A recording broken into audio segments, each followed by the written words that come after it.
ਪਹਿਲਾਂ ਕਿਸਾਨ ਜਥੇਬੰਦੀਆਂ ਨੇ ਗੱਲ ਕਹੀ ਸੀ ਕਿ ਸਿਰਫ ਤੇ ਸਿਰਫ ਮਾਲ ਗੱਡੀਆਂ ਪੰਜਾਬ ਦੇ ਵਿੱਚ ਐਂਟਰੀ ਕਰ ਸਕਦੀਆਂ ਨੇ। ਪੰਜਾਬ ਦੀਆਂ ਰੇਲਵੇ ਲਾਈਨਾਂ ਤੇ ਸਿਰਫ ਮਾਲ ਗੱਡੀਆਂ ਦੌੜਨਗੀਆਂ, ਮੁਸਾਫਿਰ ਗੱਡੀਆਂ ਨੂੰ ਨਹੀਂ ਆਉਣ ਦਿੱਤਾ ਜਾਵੇਗਾ। ਕੱਚਾ ਮਾਲ ਬਾਹਰੋਂ ਆ ਨਹੀਂ ਰਿਹਾ, ਸੰਤਾਂ ਲਗਾਤਾਰ ਜਾ ਰਹੀਆਂ ਨੇ। ਉਹਨਾਂ ਨੇ ਜਿਹੜਾ ਤਰਕ ਦਿੱਤਾ ਕਿ 6 ਲੱਖ ਦੇ ਕਰੀਬ ਜਿਹੜੇ ਮਜ਼ਦੂਰ ਨੇ ਉਹ ਸੰਤਾਂ ਨਾ ਚੱਲਣ ਕਰਕੇ ਮੁੜ ਕੇ ਆਪਣੇ ਪਿਤਰੀ ਰਾਜਾਂ ਵੱਲ ਰਵਾਨਾ ਹੋ ਗਏ ਨੇ। ਜੇ ਅੱਜ ਅਸੀਂ ਚੀਨ ਨਾਲ ਗੱਲ ਕਰ ਸਕਦੇ ਹਾਂ, ਅਮਰੀਕਾ ਨਾਲ ਗੱਲ ਕਰ ਸਕਦੇ ਹਾਂ, ਹੋਰਨਾਂ ਮੁਲਕਾਂ ਨਾਲ ਗੱਲ ਕਰ ਸਕਦੇ ਹਾਂ, ਤਾਂ ਫਿਰ ਪੰਜਾਬ ਇਹ ਜਿਹੜੀਆਂ ਭਾਰਤ ਦੀਆਂ ਕਿਸਾਨ ਜਥੇਬੰਦੀਆਂ ਨੇ ਉਹਨਾਂ ਦਾ ਦੁੱਖ ਕਿਹਨੇ ਸਮਝਣਾ ਹੈ। ਭਾਵੇਂ ਰਾਜਾਂ ਦੀਆਂ ਸਰਕਾਰਾਂ ਨੇ, ਭਾਵੇਂ ਕੇਂਦਰ ਦੀ ਸਰਕਾਰਾਂ, ਇਹ ਰਾਜ ਭਾਗ ਸਦਾ ਨਹੀਂ ਰਹਿੰਦੇ ਹੁੰਦੇ। ਜੇ ਕੋਈ ਅਜਿਹਾ ਕੰਮ ਕਰਕੇ ਜਾਓਗੇ ਕਿ ਲੋਕ ਤੁਹਾਨੂੰ ਸਲਾਉਣ, ਤੁਸੀਂ ਜਨਤਾ ਦੇ ਸੇਵਕ ਹੋ, ਨਾ ਕਿ ਜਨਤਾ ਦੇ ਹੁਕਮਰਾਨ ਬਣ ਕੇ ਉਹਨਾਂ ਦਾ ਗਲਾ ਘੁੱਟੋ।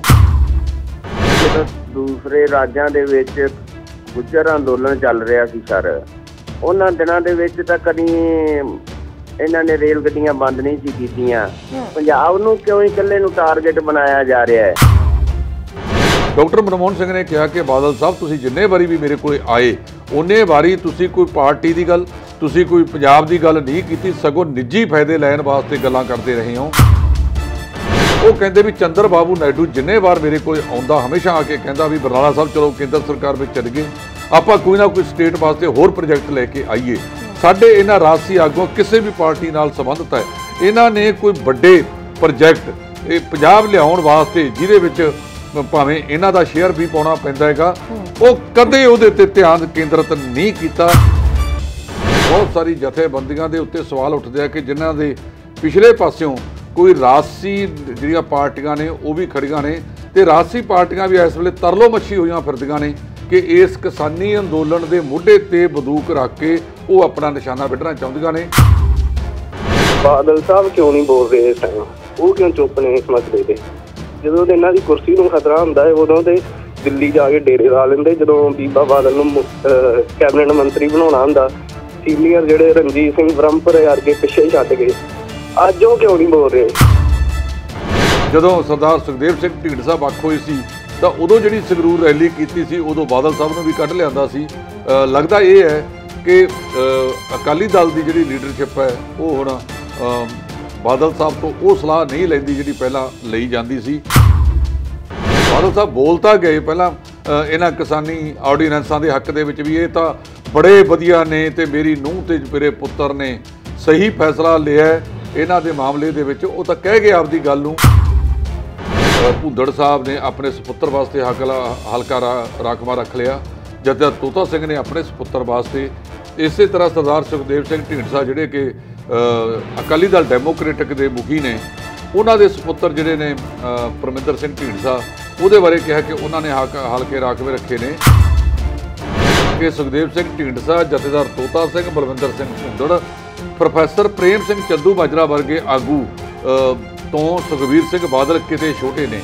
ਉਹਨਾਂ ਨੇ ਇੱਕ ਬਦਲਵਾਂ ਰੂਪ ਪੈਦਾ ਕਰਨ ਦੀ ਖਾਤਰ ਸੁਖਬੀਰ ਸਿੰਘ ਬਾਦਲ ਨੂੰ ਕਮਾਂਡ ਸੌਂਪਣ ਦੇ ਮੱਦੇ ਨਜ਼ਰ ਇਹਨਾਂ ਆਗੂਆਂ ਦੇ ਸਪੁੱਤਰਾਂ ਨੂੰ ਅੱਗੇ ਲੈ ਜਾਂਦਾ ਤਾਂ ਕਿ ਉਹਨਾਂ ਸਪੁੱਤਰਾਂ ਦੇ ਵਿੱਚੋਂ ਸਰਦਾਰ ਸੁਖਬੀਰ ਸਿੰਘ ਬਾਦਲ ਸੀਨੀਅਰ ਲੱਗਣ। ਇਹ ਲੰਬੇ ਸਮੇਂ ਤੋਂ ਕੀਤਾ ਜਾ ਰਿਹਾ ਹੈ। ਜਦ ਤੱਕ 100% ਨਹੀਂ ਮਿਲਣਗੇ, ਜੇ ਕੋਈ ਸਰਕਾਰ ਹੋਈ ਅਤੇ ਕੇਂਦਰ ਦੇ ਵਿੱਚ ਤੇ ਉਹ ਰੇਲਾਂ ਨਹੀਂ ਚਲਾਊਗੀ। ਜੇ ਸਰਕਾਰ ਨਹੀਂ ਹੋਊਗੀ, ਨਕਮੀ ਸਰਕਾਰ ਉਹ ਰੇਲਾਂ ਚਲਾਊਗੀ। ਪਰ ਮੈਨੂੰ ਇੱਕ ਗੱਲ ਦੀ ਸਮਝ ਨਹੀਂ ਆਈ, ਜਿੱਥੋਂ ਤੋਂ ਐਜੀਟੇਸ਼ਨ ਚੱਲ ਰਹੀ ਹੈ ਕਿਸਾਨਾਂ ਦੀ, ਉਹਦਾ ਪ੍ਰੋਗਰਾਮ ਸਭ ਤੋਂ ਵੱਖਰਾ ਚੱਲ ਰਿਹਾ। ਉਹਦਾ ਅੰਦਰੋਂ ਕਾਰਨ ਕੀ ਆ? ਜਦੋਂ 30 ਕਿਸਾਨ ਜਥੇਬੰਦੀਆਂ ਇਕੱਠੀਆਂ ਨੇ ਇਹ ਲੋਕਤੰਤਰੀ ਹਿੱਸਾ, ਤਾਂ ਉਹਨਾਂ ਨੂੰ ਮਿਸਟਰ ਪੰਧੇਰ ਨੂੰ ਵੀ ਇਸ ਪਾਸੇ ਵੱਲ ਉਹਨਾਂ ਦੇ ਨਾਲ ਖੜਨਾ ਚਾਹੀਦਾ ਹੈ। ਜਦੋਂ ਇੱਥੇ ਕਰੋਨਾ ਦੇ ਕੇਸ ਘੱਟ ਸੀ, ਉਦੋਂ ਤੁਸੀਂ ਲੋਕਾਂ ਨੂੰ ਘਰਾਂ 'ਚ ਤੁੰਨਤਾ, ਪ੍ਰਵਾਸੀ ਮਜ਼ਦੂਰਾਂ ਦੇ ਰੁਜ਼ਗਾਰ ਖਤਮ ਕਰਤੇ, ਸਨਅਤਕਾਰਾਂ ਦੀ ਉਤਪਾਦ ਖਤਮ ਕਰਤੇ, ਉਦੋਂ ਤੁਹਾਨੂੰ ਨਜ਼ਰ ਨਾ ਆਇਆ। ਅੱਜ ਇਸ ਕਿਸਾਨ ਸੰਘਰਸ਼ ਨੂੰ ਤਾਰ-ਪੀੜੋ ਕਰਨ ਖਾਤਰ ਸ਼ਾਇਦ ਇਹ ਢੰਗ ਅਪਣਾਏ ਜਾ ਰਹੇ ਨੇ। ਦੇਸ਼ ਦੇ ਪ੍ਰਧਾਨ ਮੰਤਰੀ ਨਰਿੰਦਰ ਮੋਦੀ ਨੂੰ ਐਮਰਜੈਂਸੀ ਦੀ ਗੱਲ ਯਾਦ ਕਰ ਲੈਣੀ ਚਾਹੀਦੀ ਹੈ। ਕਿਸੇ ਚੀਜ਼ ਨੂੰ ਜ਼ੋਰ ਨਾਲ ਦਬਾਇਆ ਨਹੀਂ ਜਾ ਸਕਦਾ। ਤੇ ਸੈਂਟਰ ਗਵਰਨਮੈਂਟ ਦੀ ਜਿਹੜੀ ਨੀਤੀ ਆ ਇਹ ਬਹੁਤ ਗਲਤ ਆ। ਇੱਕ ਦੇਸ਼ ਨੂੰ ਇਦਾਂ ਖਿਲਾਰੂਗੇ ਇਹ ਹੈ ਨਾ ਕਿਸੇ ਵੇਲੇ।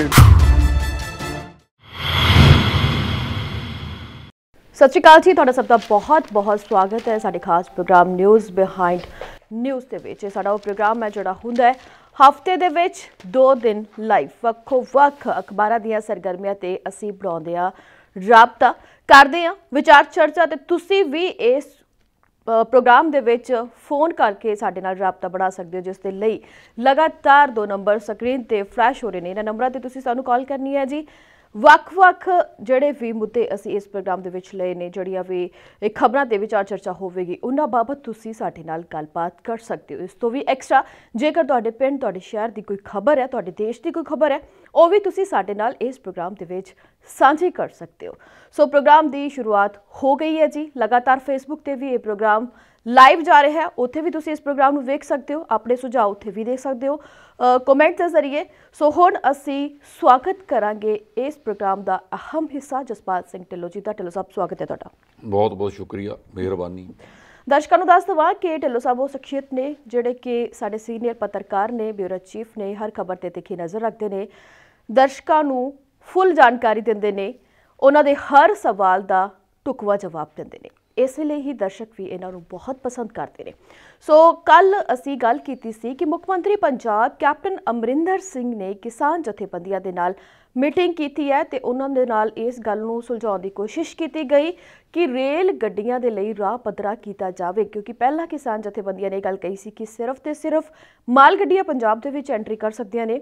ਪੰਜਾਬ ਦੀਆਂ ਰੇਲਵੇ ਲਾਈਨਾਂ ਤੇ ਸਿਰਫ ਮਾਲ ਗੱਡੀਆਂ ਦੌੜਨਗੀਆਂ, ਮੁਸਾਫਿਰ ਗੱਡੀਆਂ ਨੂੰ ਨਹੀਂ ਆਉਣ ਦਿੱਤਾ ਜਾਵੇਗਾ। ਪਰ ਹੁਣ ਮੀਟਿੰਗ ਦੇ ਦੌਰਾਨ ਕਿਸਾਨ ਜਥੇਬੰਦੀਆਂ ਨੇ ਇਸ ਗੱਲ ਦੇ ਨਾਲ ਵੀ ਸਹਿਮਤੀ ਜਤਾਈ ਹੈ ਕਿ ਤੁਸੀਂ ਮੁਸਾਫਿਰ ਗੱਡੀਆਂ ਨੂੰ ਵੀ ਪੰਜਾਬ ਦੀਆਂ ਰੇਲਵੇ ਲਾਈਨਾਂ ਤੇ ਰੇਲਵੇ ਪਟੜੀਆਂ ਤੇ ਦੌੜਾ ਸਕਦੇ ਹੋ। ਸੋ ਕੇਂਦਰ ਕੋਲੇ ਇਹ ਗੱਲ ਪੁੱਜੀ ਤਾਂ ਰੇਲਵੇ ਮੰਤਰਾਲਿਆ ਨੇ ਸਾਰਾ ਨਿਰੀਖਣ ਕੀਤਾ ਕਿ ਹਾਂ ਠੀਕ ਹੈ, ਸਾਰੀਆਂ ਰੇਲਵੇ ਪਟੜੀਆਂ ਨੇ ਜਿਹੜੀਆਂ ਉਹ ਖਾਲੀ ਨੇ। ਤਾਂ ਪੰਜਾਬ ਸਰਕਾਰ ਦੀ ਸਹਿਮਤੀ, ਪੰਜਾਬ ਸਰਕਾਰ ਦੇ ਭਰੋਸੇ ਦੇ ਸਦਕਾ ਸ਼ਾਇਦ ਅੱਜ ਪੰਜਾਬ ਦੇ ਵਿੱਚ ਮੁਸਾਫਿਰ ਰੇਲ ਗੱਡੀਆਂ ਤੇ ਮਾਲ ਗੱਡੀਆਂ ਦੋਨੋਂ ਦੀ ਆਵਾਜਾਈ ਵੇਖਣ ਨੂੰ ਮਿਲ ਸਕਦੀ ਹੈ, ਕਿਉਂਕਿ ਜਿਹੜੀਆਂ ਵੀ ਰੇਲ ਗੱਡੀਆਂ ਰੱਦ ਕੀਤੀਆਂ ਗਈਆਂ ਸੀ ਉਹਨਾਂ ਦੀ ਜਿਹੜੀ ਸਮਾਂ ਸਾਰਣੀ ਹੈ ਉਹ ਵੀ ਦੁਬਾਰਾ ਤੋਂ ਜਾਰੀ ਕਰਨ ਦੀ ਖਬਰ ਹੈ ਜਿਹੜੀ ਸਾਹਮਣੇ ਆ ਰਹੀ ਹੈ ਕਿ ਅੱਜ ਹੋ ਸਕਦਾ ਹੈ ਕਿ ਪੰਜਾਬ ਦੀਆਂ ਰੇਲ ਪਟੜੀਆਂ ਤੇ ਦੋਵੇਂ ਗੱਡੀਆਂ, ਮਾਲ ਗੱਡੀਆਂ ਤੇ ਮੁਸਾਫਿਰ ਗੱਡੀਆਂ ਵੇਖਣ ਨੂੰ ਮਿਲ ਸਕਦੀਆਂ ਨੇ। ਇਸ ਪੂਰੀ ਜਾਣਕਾਰੀ ਦੇ ਲਈ ਅਸੀਂ ਵਧਾਂਗੇ ਢਿੱਲੋਂ ਸਾਹਿਬ। ਢਿੱਲੋਂ ਸਾਹਿਬ, ਤੁਹਾਡਾ ਕੀ ਕਹਿਣਾ? ਦੇਖੋ, ਜਦੋਂ ਮੁੱਖ ਮੰਤਰੀ ਕੈਪਟਨ ਅਮਰਿੰਦਰ ਸਿੰਘ ਨੇ ਪਰਸੋਂ ਕਿਸਾਨ ਜਥੇਬੰਦੀਆਂ ਦੇ ਆਗੂਆਂ ਨਾਲ ਬੈਠਕ ਕੀਤੀ, ਜੇ ਤੁਸੀਂ ਉਹਨੂੰ ਥੋੜ੍ਹਾ ਜਿਹਾ ਗੰਭੀਰਤਾ ਦੇ ਨਾਲ ਅਤੇ ਨੇੜਿਓਂ ਹੋ ਕੇ ਦੇਖੋ, ਜੋ ਗੱਲਾਂ ਉਹਨਾਂ ਨੇ ਕੀਤੀਆਂ ਬਹੁਤ ਹੀ ਵਧੀਆ ਤੇ ਆਪਣੇ ਰਾਜ ਦੇ ਜਿਹੜਾ ਅਸਲੀ ਪੱਖ ਸੀ ਉਹ ਕਿਸਾਨ ਜਥੇਬੰਦੀਆਂ ਦੇ ਸਾਹਮਣੇ ਰੱਖਿਆ। ਇਹ ਬੈਠਕ ਬਹੁਤ ਹੀ ਸਦਭਾਵਨਾ ਵਾਲੇ ਮਾਹੌਲ ਦੇ ਵਿੱਚ ਹੋਈ, ਜਿਹਦੀ ਹਾਮੀ ਕਿਸਾਨ ਜਥੇਬੰਦੀਆਂ ਨੇ ਵੀ ਭਰੀ ਜੀ।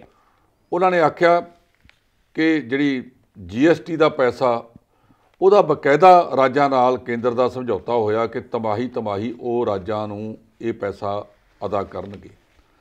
ਉਹਨਾਂ ਨੇ ਦੱਸਿਆ ਕਿ ਮਾਰਚ ਤੋਂ ਬਾਅਦ ਸਾਡੇ ਕੋਲੇ ਅਜੇ ਤੱਕ ਭਾਵ 10 ਮਹੀਨੇ ਦੇ ਕਰੀਬ ਲੰਘ ਗਏ ਨੇ, ਕੋਈ ਪੈਸਾ ਨਹੀਂ ਆਇਆ ਤੇ 13,000 ਕਰੋੜ ਰੁਪਈਏ ਦਾ ਬਕਾਇਆ ਸਾਡਾ ਕੇਂਦਰ ਦੇ ਵੱਲ। ਤੁਸੀਂ ਪਟੜੀਆਂ ਤੇ ਬੈਠੇ ਹੋ, ਅਸੀਂ ਸੰਘਰਸ਼ ਦੇ ਵਿੱਚ ਤੁਹਾਡੇ ਨਾਲ 100% ਸਹਿਮਤ ਹਾਂ। ਅਸੀਂ ਵੀ ਕਿਸਾਨ ਹਾਂ, ਉਹ ਕਹਿੰਦੇ ਅਸੀਂ ਵੀ ਕਿਸਾਨੀ ਦੇ ਵਿੱਚੋਂ ਹਾਂ, ਆਪਾਂ ਨੂੰ ਕੋਈ ਬਦਲਵਾਂ ਹੱਲ ਕੱਢਣਾ ਚਾਹੀਦਾ। ਜਦੋਂ ਉਹਨਾਂ ਨੇ ਕਿਹਾ ਵੀ ਜਿਹੜੇ ਕੇਂਦਰ ਸਰਕਾਰ ਆ ਉਹਨਾਂ ਨੇ ਗੱਡੇ ਨਾਲ ਇਕੱਠਾ ਬੰਨ੍ਹਤਾ ਵੀ ਜੇ ਮੁਸਾਫਰ ਗੱਡੀਆਂ ਚੱਲਣਗੀਆਂ ਤਾਂ ਮਾਲ ਗੱਡੀਆਂ ਚਲਾਈਆਂ ਜਾਣਗੀਆਂ। ਉਹਨਾਂ ਨੇ ਜਿਹੜਾ ਤਰਕ ਦਿੱਤਾ, ਉਹ ਕਹਿੰਦੇ ਵੀ ਗੋਦਾਮ ਭਰੇ ਪਏ ਨੇ, ਖਰੀਦੀ ਹੋਈ ਝੋਨੇ ਦੀ ਫਸਲ ਮੰਡੀਆਂ ਦੇ ਵਿੱਚ ਨੀਲੇ ਅਸਮਾਨ ਦੇ ਹੇਠਾਂ ਪਈ ਹੈ। ਜੇ ਇੱਥੋਂ ਪਬਲਿਕ ਡਿਸਟ੍ਰੀਬਿਊਸ਼ਨ ਜਿਹੜਾ ਹੈਗਾ ਜਨਤਕ ਵੰਡ ਪ੍ਰਣਾਲੀ ਦਾ, ਉਹਦੇ ਰਾਹੀਂ ਅਸੀਂ ਬਿਹਾਰ ਤੇ ਹੋਰਨਾਂ ਖੇਤਰਾਂ ਵਿੱਚ ਇਹ ਅਨਾਜ ਕਣਕ ਦਾ ਭੇਜਣਾ। ਜੇ ਗੋਦਾਮ ਖਾਲੀ ਹੋਣਗੇ ਤਾਂ ਜਿਹੜਾ ਮੌਜੂਦਾ ਅਨਾਜ ਆ ਇਹਨੂੰ ਗੋਦਾਮਾਂ ਵਿੱਚ ਲਾਇਆ ਜਾਵੇਗਾ। ਇਸ ਤੋਂ ਇਲਾਵਾ ਉਹਨਾਂ ਨੇ ਆਖਿਆ ਕਿ ਸਾਡਾ ਜਿਹੜਾ ਕੱਚਾ ਮਾਲ ਹੈ, ਖਾਦਾਂ ਨੇ, ਕੋਲਾ ਹੈ, ਇਹ ਸਾਰਾ ਕੁਛ ਜਿਹੜਾ ਹੈਗਾ ਖਤਮ ਹੋਇਆ ਪਿਆ ਹੈਗਾ ਜਾਂ ਇੱਥੇ ਪੜਾਰ ਪਏ ਨੇ, ਕੱਚਾ ਮਾਲ ਬਾਹਰੋਂ ਆ ਨਹੀਂ ਰਿਹਾ। ਸੰਤਾਂ ਲਗਾਤਾਰ ਜਾ ਰਹੀਆਂ ਨੇ। ਉਹਨਾਂ ਨੇ ਜਿਹੜਾ ਤਰਕ ਦਿੱਤਾ ਕਿ 6 ਲੱਖ ਦੇ ਕਰੀਬ ਜਿਹੜੇ ਮਜ਼ਦੂਰ ਨੇ ਉਹ ਸੰਤਾਂ ਨਾ ਚੱਲਣ ਕਰਕੇ ਮੁੜ ਕੇ ਆਪਣੇ ਪਿਤਰੀ ਰਾਜਾਂ ਵੱਲ ਰਵਾਨਾ ਹੋ ਗਏ ਨੇ। ਜੇ ਆਪਾਂ ਇਹ ਸੰਤਾਂ ਨਾ ਚਲਾਈਆਂ ਤਾਂ ਪੰਜਾਬ ਹੋਰ ਵੀ ਆਰਥਿਕ ਸੰਕਟ ਵਿੱਚ ਗੁਜ਼ਰ ਜਾਵੇਗਾ। ਇਹ ਸਾਰੀਆਂ ਗੱਲਾਂ ਦੇ ਵਿੱਚ ਜਦੋਂ ਮੁੱਖ ਮੰਤਰੀ ਨੇ ਉਹਨਾਂ ਨੂੰ ਸਮਝਾਇਆ ਤਾਂ ਮਤਲਬ ਜਿਹੜਾ ਮੈਂ ਸੁਣੀ ਹੈ ਸਾਰੀ ਗੱਲ, ਮੁੱਖ ਮੰਤਰੀ ਨੇ ਬੜੇ ਮਤਲਬ ਠਰਮੇ ਨਾਲ ਉਹਨਾਂ ਨੂੰ ਆਪਣੀ ਗੱਲ ਰੱਖੀ ਤੇ ਕਿਸਾਨ ਜਥੇਬੰਦੀਆਂ ਨੇ ਉਹਦੀ ਹਾਮੀ ਭਰੀ। ਜਦੋਂ ਕਿਸਾਨ ਜਥੇਬੰਦੀਆਂ ਨੇ ਕਹਿਤਾ ਵੀ ਆਹ ਲਓ ਜੀ 10 ਦਸੰਬਰ ਤੱਕ ਅਸੀਂ ਤੁਹਾਨੂੰ ਕੁਝ ਨਹੀਂ ਕਹਿੰਦੇ, ਭਾਵੇਂ ਤੁਸੀਂ ਮੁਸਾਫਰ ਗੱਡੀਆਂ ਚਲਾਓ ਜਾਂ ਤੁਸੀਂ ਮਾਲ ਗੱਡੀਆਂ ਚਲਾਓ। ਸਹਿਮਤੀ ਦੇਣ ਤੋਂ ਬਾਅਦ ਪੰਜਾਬ ਸਰਕਾਰ ਨੇ ਕੇਂਦਰ ਸਰਕਾਰ ਤੇ ਰੇਲ ਮੰਤਰਾਲੇ ਨੂੰ ਜਾਣੂ ਕਰਾਇਆ ਕਿ ਕਿਸਾਨ ਜਥੇਬੰਦੀਆਂ ਨੇ ਟਰੈਕ ਖਾਲੀ ਕਰਤੇ ਨੇ, ਤੁਸੀਂ ਹੁਣ ਆਪਣੀਆਂ ਗੱਡੀਆਂ ਚਲਾ ਸਕਦੇ ਹੋ। ਕੱਲ੍ਹ ਰੇਲਵੇ ਵਿਭਾਗ ਦਾ ਜਿਹੜਾ ਇੰਜੀਨੀਅਰਿੰਗ ਵਿੰਗ ਹੈ, ਤਕਨੀਕੀ ਵਿੰਗ ਹੈ, ਉਹਨਾਂ ਨੇ ਬਹੁਤ ਸਾਰੀਆਂ ਪਟੜੀਆਂ ਦਾ ਨਿਰੀਖਣ ਕੀਤਾ ਕਿ ਕਿਤੇ ਇਸ ਅਰਸੇ ਦੌਰਾਨ ਪਟੜੀਆਂ ਨੂੰ ਕੋਈ ਨੁਕਸਾਨ ਤਾਂ ਨਹੀਂ ਹੋਇਆ, ਕਿ ਇਸ ਅਰਸੇ ਦੌਰਾਨ ਪਟੜੀਆਂ ਦੇ ਵਿੱਚ ਕੋਈ ਤਕਨੀਕੀ ਨੁਕਸ ਤਾਂ ਨਹੀਂ ਪਿਆ। ਉਹਨਾਂ ਦੇ ਨਿਰੀਖਣ ਤੋਂ ਬਾਅਦ ਇਹ ਤਾਜ਼ਾ ਗੱਲ ਉੱਭਰ ਕੇ ਸਾਹਮਣੇ ਆਈ ਹੈ ਕਿ ਅੱਜ ਸ਼ਾਮ ਤੱਕ ਸਾਡੀਆਂ ਰੇਲ ਪਟੜੀਆਂ 'ਤੇ ਮਾਲ ਅਤੇ ਸਵਾਰੀ ਗੱਡੀਆਂ ਚੱਲਣਗੀਆਂ। ਜੋ ਤਾਜ਼ਾ ਜਾਣਕਾਰੀ ਮਤਲਬ ਇਹ ਜਿਹੜੇ DRM ਨੇ ਉਹਨਾਂ ਨੇ ਦਿੱਤੀ ਹੈ ਕਿ 17 ਮੁਸਾਫਰ ਗੱਡੀਆਂ ਪਹਿਲੇ ਪੜਾਅ ਦੇ ਵਿੱਚ ਚਲਾਈਆਂ ਜਾ ਰਹੀਆਂ ਨੇ। ਉਹਨਾਂ ਨੇ ਆਖਿਆ ਕਿ ਬੁਕਿੰਗ ਸ਼ੁਰੂ ਹੋ ਗਈ ਹੈ, ਜਿਨ੍ਹਾਂ ਰੇਲਾਂ ਲਈ 50% ਬੁਕਿੰਗ ਹੋ ਗਈ ਉਹਨਾਂ ਨੂੰ ਚਲਾ ਦਿੱਤਾ ਜਾਵੇਗਾ। ਲਗਭਗ 2 ਮਹੀਨੇ ਤੋਂ ਬਾਅਦ ਇਹ ਰੇਲਾਂ ਹੁਣ ਇਹਨਾਂ ਪਟੜੀਆਂ 'ਤੇ ਦੌੜਨਗੀਆਂ ਔਰ ਤਾਪ ਬਿਜਲੀ ਘਰਾਂ ਨੂੰ ਜਾਂ ਹੋਰਨਾਂ ਥਾਵਾਂ ਦੇ ਉੱਤੇ ਜਿੱਥੇ ਜਿੱਥੇ ਵੀ ਮਾਲ ਫਸਿਆ ਪਿਆ ਹੈ, ਸਟੇਸ਼ਨਾਂ ਦੇ ਉੱਤੇ ਕੁਲੀ ਜਾਂ ਹੋਰ ਕੰਮ ਕਰਨ ਵਾਲੇ ਜਿਹੜੇ ਕਰਮਚਾਰੀ ਹੈ ਜਾਂ ਮਜ਼ਦੂਰ ਹੈ, ਉਹਨਾਂ ਦੇ ਚੁੱਲ੍ਹੇ ਠੰਡੇ ਹੋਏ ਪਏ ਨੇ। ਇਹ ਕਿਸਾਨੀ ਸੰਘਰਸ਼ ਦੇ ਕਾਰਨ ਉਹ ਹੁਣ ਦੁਬਾਰਾ ਮਤਲਬ ਡਟਣਗੇ ਔਰ ਉਹਨਾਂ ਦਾ ਕੰਮਕਾਰ ਚੱਲੇਗਾ। ਜੇ ਕੰਮਕਾਰ ਚੱਲੇਗਾ ਤਾਂ ਹੀ ਉਹਨਾਂ ਦੇ ਘਰੇ ਚੁੱਲ੍ਹੇ 'ਚ ਅੱਗ ਬਾਲੀ ਜਾਵੇਗੀ। ਸੋ ਮੈਂ ਸਮਝਦਾ ਕਿ ਕਿਸਾਨ ਜਥੇਬੰਦੀਆਂ ਨੇ ਮੁੱਖ ਮੰਤਰੀ ਪੰਜਾਬ ਦੇ ਨਾਲ ਬੈਠ ਕੇ ਜਿਹੜੀ ਇਹ ਗੱਲ ਨਿਬੇੜੀ, ਇਹ ਬੜੀ ਸਾਰਥਕ ਹੈ। ਇਹਦੇ ਵਿੱਚ ਆਪਾਂ ਕਿਸੇ ਇੱਕ ਦੇ ਸਿਰ 'ਤੇ ਸਿਹਰਾ ਨਹੀਂ ਦੇ, ਸਾਰਿਆਂ ਨੇ ਸਾਂਝੇ ਤੌਰ 'ਤੇ ਜਦੋਂ ਇਹ ਸਮੱਸਿਆ ਪੰਜਾਬ ਦੀ ਨੂੰ ਸਮਝਿਆ, ਉਹਨਾਂ ਨੇ ਹਾਮੀ ਭਰੀ। ਇਹਦੇ ਵਿੱਚ ਪੰਜਾਬ ਸਰਕਾਰ ਦਾ ਵੀ ਜਿਹੜੀ ਭੂਮਿਕਾ ਉਹ ਸ਼ਲਾਘਾਯੋਗ ਹੈ ਔਰ ਕਿਸਾਨ ਜਥੇਬੰਦੀਆਂ ਦੇ ਆਗੂਆਂ ਨੇ ਵੀ ਸਦਭਾਵਨਾ ਵਾਲੇ ਮਾਹੌਲ ਦੇ ਵਿੱਚ ਜਿਹੜੀ ਹਾਮੀ ਭਰੀ ਹੈ, ਉਹਨਾਂ ਦਾ ਵੀ ਬਹੁਤ ਬਹੁਤ ਸਵਾਗਤ ਹੈ। ਉਹ ਆਪਣਾ ਸੰਘਰਸ਼ ਉਸ ਤੋਂ ਬਾਅਦ ਦੁਬਾਰਾ ਚਾਲੂ ਕਰ ਸਕਦੇ ਹੈ ਇਹਨਾਂ ਰੇਲ ਪਟੜੀਆਂ ਦੇ ਉੱਤੇ, ਪਰ ਹਾਲ ਦੀ ਘੜੀ ਉਹਨਾਂ ਨੇ ਇਹ ਖਾਲੀ ਕਰ ਦਿੱਤਾ ਹੈਗਾ। ਭਾਵੇਂ ਉਹਨਾਂ ਦਾ ਸੰਘਰਸ਼ ਹੁਣ ਦਿੱਲੀ ਵੱਲ ਨੂੰ ਜਾ ਰਿਹਾ, ਪਰ ਪੰਜਾਬ ਦੀਆਂ ਰੇਲ ਪਟੜੀਆਂ ਨੂੰ ਖਾਲੀ ਕਰਨਾ ਔਰ ਪੰਜਾਬ ਦੇ ਵਿੱਚ ਰੇਲਵੇ ਆਵਾਜਾਈ ਨੂੰ ਚਲਾਉਣਾ ਇੱਕ ਸ਼ਲਾਘਾਯੋਗ ਕਦਮ ਮੰਨਿਆ ਜਾ ਰਿਹਾ ਹੈ।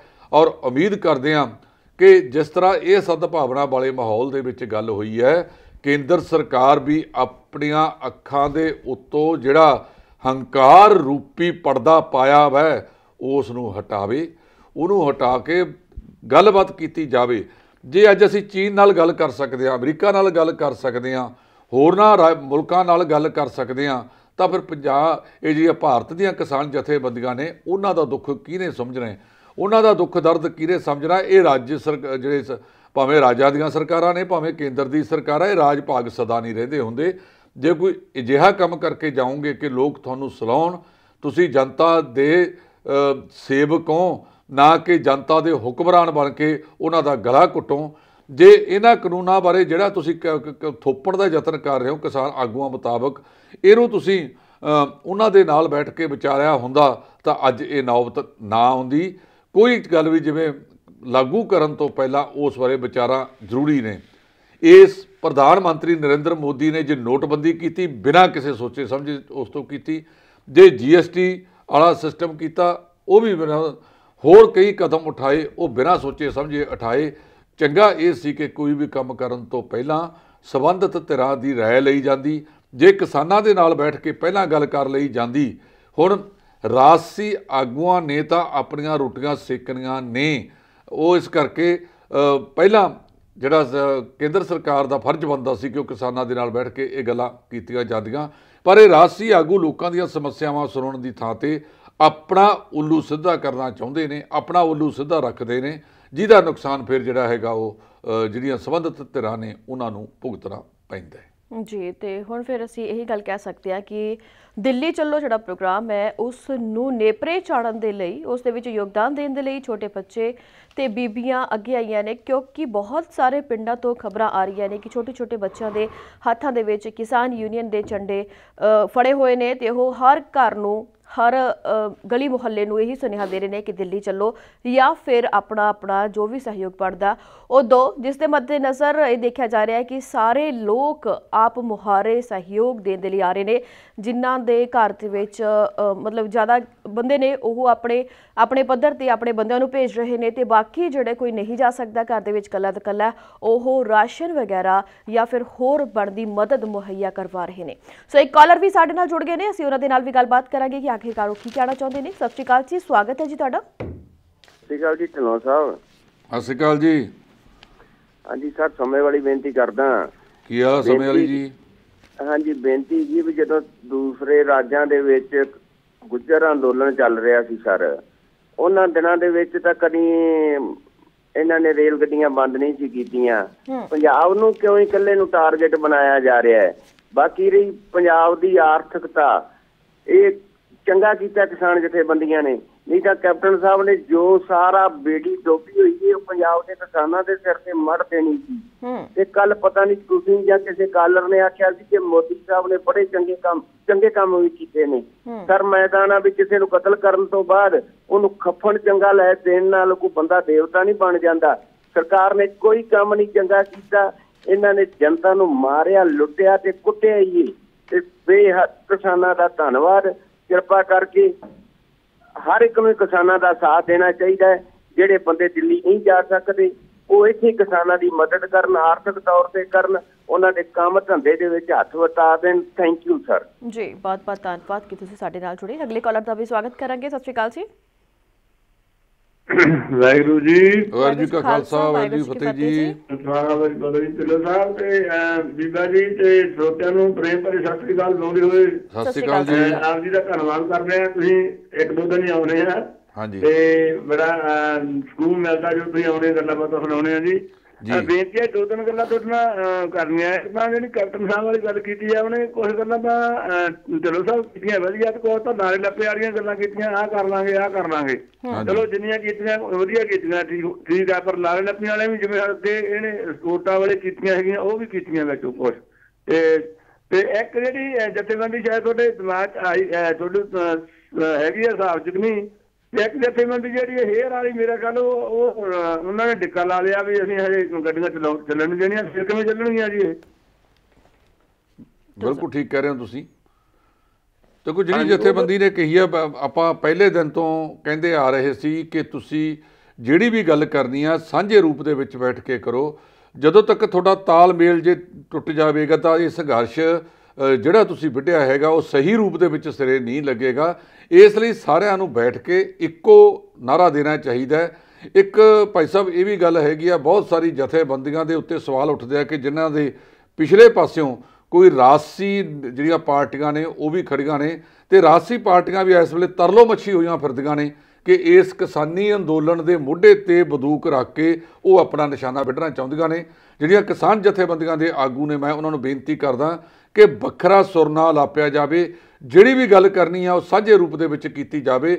ਜੇ ਕਿਸੇ ਨੇ ਕੀਤੀ ਹੈ ਤਾਂ ਮੇਰਾ ਖਿਆਲ ਹੈ ਜੇ ਆਪਾਂ ਵੱਖਰੀ ਗੱਲ ਕਰਾਂਗੇ ਤਾਂ ਇਹ ਸੰਘਰਸ਼ ਨੂੰ ਤਾਰ ਪੀਡੋ ਕਰਨ ਦੇ ਬਰਾਬਰ ਜਾਵਾਂਗੇ। ਉਹ ਤਾਰ ਪੀਡੋ ਨਹੀਂ ਹੋਣਾ ਚਾਹੀਦਾ ਜੀ। ਤੇ ਅਗਲੇ ਕਾਲਰ ਦਾ ਵੀ ਸਵਾਗਤ ਕਰਾਂਗੇ ਜੀ। ਸਤਿ ਸ਼੍ਰੀ ਅਕਾਲ। ਜਥੇਬੰਦੀਆਂ ਦੇ ਆਗੂ ਨੇ, ਮੈਂ ਉਹਨਾਂ ਨੂੰ ਬੇਨਤੀ ਕਰਦਾ ਟੈਲੀਵਿਜ਼ਨ ਦੀ ਆਵਾਜ਼ ਘਟਾ ਦਿਓ ਜੀ, ਤੁਹਾਡੀ ਕਾਲ ਲੱਗ ਗਈ ਹੈ। ਸਾਂਝੇ ਰੂਪ ਦੇ ਵਿੱਚ ਕੀਤੀ ਜਾਵੇ। ਜੇ ਸਾਨੂੰ ਜਿਹੜੀ ਕਾਲ ਹੈ ਉਹ ਡ੍ਰੌਪ ਕਰਨੀ ਪਈ ਕਿਉਂਕਿ ਵਾਰ-ਵਾਰ ਇਹੀ ਬੇਨਤੀ ਕਰਦੇ ਹੁੰਦੇ ਆ ਕਿ ਜਦੋਂ ਵੀ ਸਾਡੇ ਨਾਲ ਗੱਲਬਾਤ ਕਰਨੀ ਹੈ ਆਪਣੀ ਟੈਲੀਵਿਜ਼ਨ ਦੀ ਆਵਾਜ਼ ਘਟਾ ਦਿਆ ਕਰੋ ਜੀ। ਤੇ ਅਗਲੇ ਕਾਲਰ ਦਾ ਸਵਾਗਤ ਕਰਾਂਗੇ। ਸਤਿ ਸ਼੍ਰੀ ਅਕਾਲ ਜੀ। ਸਤਿ ਸ਼੍ਰੀ ਅਕਾਲ ਜੀ। ਜੀ ਸਤਿ ਸ਼੍ਰੀ ਅਕਾਲ। ਸਤਿ ਸ਼੍ਰੀ ਅਕਾਲ ਜੀ। ਹਾਂਜੀ ਗੱਲ ਕਰੋ ਜੀ ਆਪਣੀ। ਹੈਲੋ ਸਤਿ ਸ਼੍ਰੀ ਅਕਾਲ ਜੀ। ਸਤਿ ਸ਼੍ਰੀ ਅਕਾਲ ਜੀ। ਸਵਾਗਤ ਹੈ ਜੀ ਤੁਹਾਡਾ। ਹੈਲੋ ਆਨੇ ਰਹੋ ਜੀ, ਤੁਸੀਂ ਗੱਲ ਕਰੋ ਆਪਣੀ। ਹਾਂਜੀ ਹਾਂਜੀ ਸਤਿ ਸ਼੍ਰੀ ਅਕਾਲ ਜੀ। ਸਤਿ ਸ਼੍ਰੀ ਅਕਾਲ ਜੀ। ਸਤਿ ਸ਼੍ਰੀ ਅਕਾਲ। ਤੁਹਾਡੀ ਗੱਲ ਲੱਗ ਗਈ ਹੈ, ਤੁਸੀਂ ਗੱਲ ਕਰੋ ਆਪਣੀ ਤੇ ਟੈਲੀਵਿਜ਼ਨ ਦੀ ਆਵਾਜ਼ ਬੰਦ ਕਰੋ। ਕੀ ਹਾਲ ਹੈ ਜੀ? ਬਿਲਕੁਲ ਠੀਕ ਹੈ ਜੀ। Okay okay sorry. ਹਾਂਜੀ ਹਾਂਜੀ ਹੁਣ ਸੁਣ ਜੀ ਆਵਾਜ਼? ਹਾਂਜੀ ਸੁਣਦੀ ਆ ਸਾਨੂੰ, ਤੁਸੀਂ ਗੱਲ ਕਰੋ। ਹਾਂਜੀ ਦੇਖੋ, ਮੈਂ ਉਸ ਪਿੰਡ ਤੋਂ ਬੋਲ ਰਿਹਾ, ਕੁਪਰੇੜਾ ਵੱਡਾ ਘੱਲੂਘਾਰਾ, ਜਿੱਥੇ 35,000 ਭਰਿਆ। ਹਾਂਜੀ ਬਲੇਰਕੋਟਲੇ ਕੋਲੇ।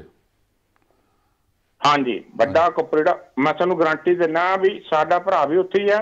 ਹਾਂਜੀ ਅਸੀਂ 12 ਪਿੰਡ ਭਰਾ, ਅਸੀਂ ਉਦੋਂ ਨਹੀਂ ਉੱਥੋਂ ਭੱਜੇ। ਤੁਹਾਨੂੰ ਅਸੀਂ ਲਿਖ ਕੇ ਦੇ ਦਿੰਦੇ ਹਾਂ, ਜੇ ਅਡਵਾਨੀ ਤੇ ਵਾਨੀ ਕੋਈ ਸਾਡਾ ਹਿੱਸਾ ਵੀ ਲੈ ਜਾਣ, ਬੰਜਰ ਪਈ ਰਹੂ ਜੀ। ਠੀਕ ਹੈ ਨਾ ਜੀ, ਵੀ ਬੰਜਰ ਪਈ ਰਹੂ, ਤੁਹਾਡੀ ਸਾਡੀ ਜ਼ਮੀਨ ਵੱਲ ਕੋਈ ਝਾਕ ਨਹੀਂ ਸਕਦਾ, ਪੰਜਾਬ ਵੱਲ। ਜੀ ਬਹੁਤ ਬਹੁਤ ਧੰਨਵਾਦ, ਤੁਸੀਂ ਸਾਡੇ ਨਾਲ ਜੁੜੇ ਤੇ ਆਪਣਾ ਪੱਖ ਰੱਖਿਆ। ਅਗਲੇ ਕਾਲਰ ਦਾ ਵੀ ਸਵਾਗਤ ਕਰਾਂਗੇ ਜੀ। ਸਤਿ ਸ਼੍ਰੀ ਅਕਾਲ। ਸਤਿ ਸ਼੍ਰੀ ਅਕਾਲ ਢਿੱਲੋਂ ਸਾਹਿਬ, ਨਵਦੀਪ ਜੀ, ਰਵਿੰਦਰ ਜੋਸਨ ਜੀ। ਸਤਿ ਸ਼੍ਰੀ ਅਕਾਲ ਜੀ। ਹਾਂਜੀ ਢਿੱਲੋਂ ਸਾਹਿਬ, ਮੈਂ ਕਹਿਣਾ ਚਾਹੁੰਦਾ ਵੀ ਬਾਦਲ ਸਾਹਿਬ ਕਿਉਂ ਨਹੀਂ ਬੋਲ ਰਹੇ ਇਸ ਟਾਈਮ? ਉਹ ਕਿਉਂ ਚੁੱਪ ਨੇ ਇਸ ਮਸਲੇ ਤੇ? ਜਦੋਂ ਇਹਨਾਂ ਦੀ ਕੁਰਸੀ ਨੂੰ ਖਤਰਾ ਹੁੰਦਾ ਹੈ ਉਦੋਂ ਤੇ ਦਿੱਲੀ ਜਾ ਕੇ ਡੇਰੇ ਲਾ ਲੈਂਦੇ। ਜਦੋਂ ਬੀਬਾ ਬਾਦਲ ਨੂੰ ਕੈਬਨਿਟ ਮੰਤਰੀ ਬਣਾਉਣਾ ਹੁੰਦਾ, ਸੀਨੀਅਰ ਜਿਹੜੇ ਰਣਜੀਤ ਸਿੰਘ ਬ੍ਰਹਮਪੁਰੇ ਵਰਗੇ ਪਿੱਛੇ ਛੱਡ ਗਏ। ਅੱਜ ਉਹ ਕਿਉਂ ਨਹੀਂ ਬੋਲ ਰਹੇ? ਉਦਾਂ ਦੇ ਇਹਨਾਂ ਦੀ ਸਟੇਜ ਤੇ ਆ ਕੇ ਮੋਦੀ ਸਾਹਿਬ ਪੈਰੀ ਹੱਥ ਲਾਉਂਦੇ ਆ। ਅੱਜ ਜਾਣ ਹਾਂ ਬਾਦਲ ਸਾਹਿਬ ਦਿੱਲੀ ਜਾ ਕੇ, ਉੱਥੇ ਬਹਿਣ ਹਾਂ ਮੋਦੀ ਦੇ ਦਿੱਲੀ ਜਾ ਕੇ ਉਹਨਾਂ ਦੇ ਘਰ ਅੱਗੇ। ਉਹ ਕਿਉਂ ਨਹੀਂ ਬੋਲ ਰਹੇ ਇਸ ਟਾਈਮ? ਇੱਥੋਂ ਤੇ ਇਹ ਸਿੱਧ ਹੁੰਦਾ ਵੀ ਅੰਦਰੋਂ ਇੱਕ ਮੇਕੀ ਨੇ ਇਹਨਾਂ ਦਾ ਕੋਈ ਤੋੜ ਵਿਛੋੜਾ ਨਹੀਂ ਹੋਇਆ। ਅੱਜ ਕੱਲ੍ਹ ਸੱਥਾਂ 'ਚ ਵੀ ਚਰਚਾ ਹੋਣ ਲੱਗ ਪਈ ਹੈ ਢਿੱਲੋਂ ਸਾਹਿਬ।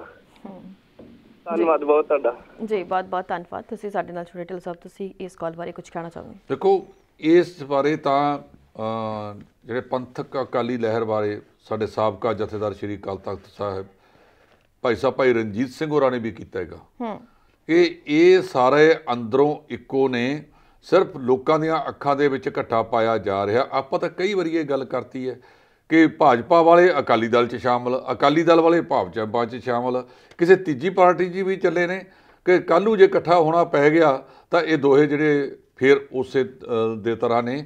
ਲੋਕਾਂ ਨੂੰ ਅਜੇ ਵੀ ਇਸ ਗੱਲ ਦਾ ਖਦਸ਼ਾ ਹੈਗਾ ਕਿ ਇਹ ਬਿਲਕੁਲ ਅਲੱਗ ਨਹੀਂ ਹੋਏ। ਅੰਦਰ ਖਾਤੇ ਇੱਕ ਨੇ, ਸਿਆਸੀ ਡਰਾਮੇਬਾਜ਼ੀ ਕੀਤੀ ਜਾ ਰਹੀ ਹੈ। ਜਿਹੜੀ ਤੁਸੀਂ ਗੱਲ ਕੀਤੀ ਹੈ ਕਿ ਬਾਦਲ ਸਾਹਿਬ ਕਿਉਂ ਨਹੀਂ ਬੋਲਦੇ, ਬਾਦਲ ਸਾਹਿਬ ਬੋਲ ਤਾਂ ਗਏ ਪਹਿਲਾਂ ਇਹਨਾਂ ਕਿਸਾਨੀ ਆਰਡੀਨੈਂਸਾਂ ਦੇ ਹੱਕ ਦੇ ਵਿੱਚ ਵੀ, ਇਹ ਤਾਂ ਬੜੇ ਵਧੀਆ ਨੇ ਤੇ ਮੇਰੀ ਨੂੰਹ ਤੇ ਮੇਰੇ ਪੁੱਤਰ ਨੇ ਸਹੀ ਫੈਸਲਾ ਲਿਆ ਇਹਨਾਂ ਦੇ ਮਾਮਲੇ ਦੇ ਵਿੱਚ। ਉਹ ਤਾਂ ਕਹਿ ਗਏ ਆਪਦੀ ਗੱਲ ਨੂੰ, ਇਹਨਾਂ ਆਰਡੀਨੈਂਸਾਂ ਦੀ ਹਮਾਇਤ ਕਰ ਗਏ ਨੇ। ਉਸ ਤੋਂ ਬਾਅਦ ਹੁਣ ਇਹ ਤਾਂ ਬਾਦਲ ਸਾਹਿਬ ਨੂੰ ਆਪ ਚਾਹੀਦਾ ਕਿ ਅੱਜ ਜੇ ਉਹਨਾਂ ਦੀ ਅਗਵਾਈ ਪਾਰਟੀ ਨੂੰ ਦੇਣੀ ਬਣਦੀ ਹੈ ਤਾਂ ਉਹਨਾਂ ਨੂੰ ਅੱਗੇ ਆਉਣਾ ਚਾਹੀਦਾ ਸੀ। ਹੁਣ ਕਿਉਂ ਨਹੀਂ ਆ ਰਹੇ ਇਹ ਤਾਂ ਆਪ ਦੱਸ ਸਕਦੇ ਨੇ, ਜਾਂ ਉਹਨਾਂ ਦੇ ਸੁਪੁੱਤਰ ਸਰਦਾਰ ਸੁਖਬੀਰ ਸਿੰਘ ਬਾਦਲ ਸਪਸ਼ਟ ਕਰ ਸਕਦੇ ਨੇ ਕਿ ਬਾਦਲ ਸਾਹਿਬ ਨੂੰ ਹੁਣ ਘਰੇ ਕਿਉਂ ਬਹਾਇਆ ਵਾ। ਉਮਰ ਦਾ ਤਕਾਜ਼ਾ ਵੀ ਹੁੰਦਾ ਕਿਉਂਕਿ 95 ਸਾਲ ਪਾਰ ਕਰ ਚੁੱਕੇ ਨੇ। ਅਸੀਂ ਤਾਂ ਅਰਦਾਸ ਕਰਾਂਗੇ ਕਿ ਹਰ ਵਿਅਕਤੀ ਜਿਹੜਾ ਹੈਗਾ ਉਹ ਲੰਬੀ ਉਮਰ ਮਾਣੇ। ਇਹ ਸਾਰਾ ਕੁਝ ਪ੍ਰਮਾਤਮਾ ਦੇ ਹੱਥ 'ਚ ਹੁੰਦਾ, ਪਰ ਇਸ ਸੰਬੰਧ ਵਿੱਚ ਸ਼੍ਰੋਮਣੀ ਅਕਾਲੀ ਦਲ ਨੂੰ ਸਪਸ਼ਟ ਕਰਨਾ ਚਾਹੀਦਾ ਕਿ ਅੱਜ ਕੱਲ੍ਹ ਬਾਦਲ ਸਾਹਿਬ ਨੂੰ ਮੰਚ 'ਤੇ ਕਿਉਂ ਨਹੀਂ ਲਿਆਂਦਾ ਜਾ ਰਿਹਾ। ਜਦੋਂ ਸਰਦਾਰ ਸੁਖਦੇਵ ਸਿੰਘ ਢੀਂਡਸਾ ਵੱਖ ਹੋਏ ਸੀ ਤਾਂ ਉਦੋਂ ਜਿਹੜੀ ਸੰਗਰੂਰ ਰੈਲੀ ਕੀਤੀ ਸੀ, ਉਦੋਂ ਬਾਦਲ ਸਾਹਿਬ ਨੂੰ ਵੀ ਕੱਢ ਲਿਆਂਦਾ ਸੀ।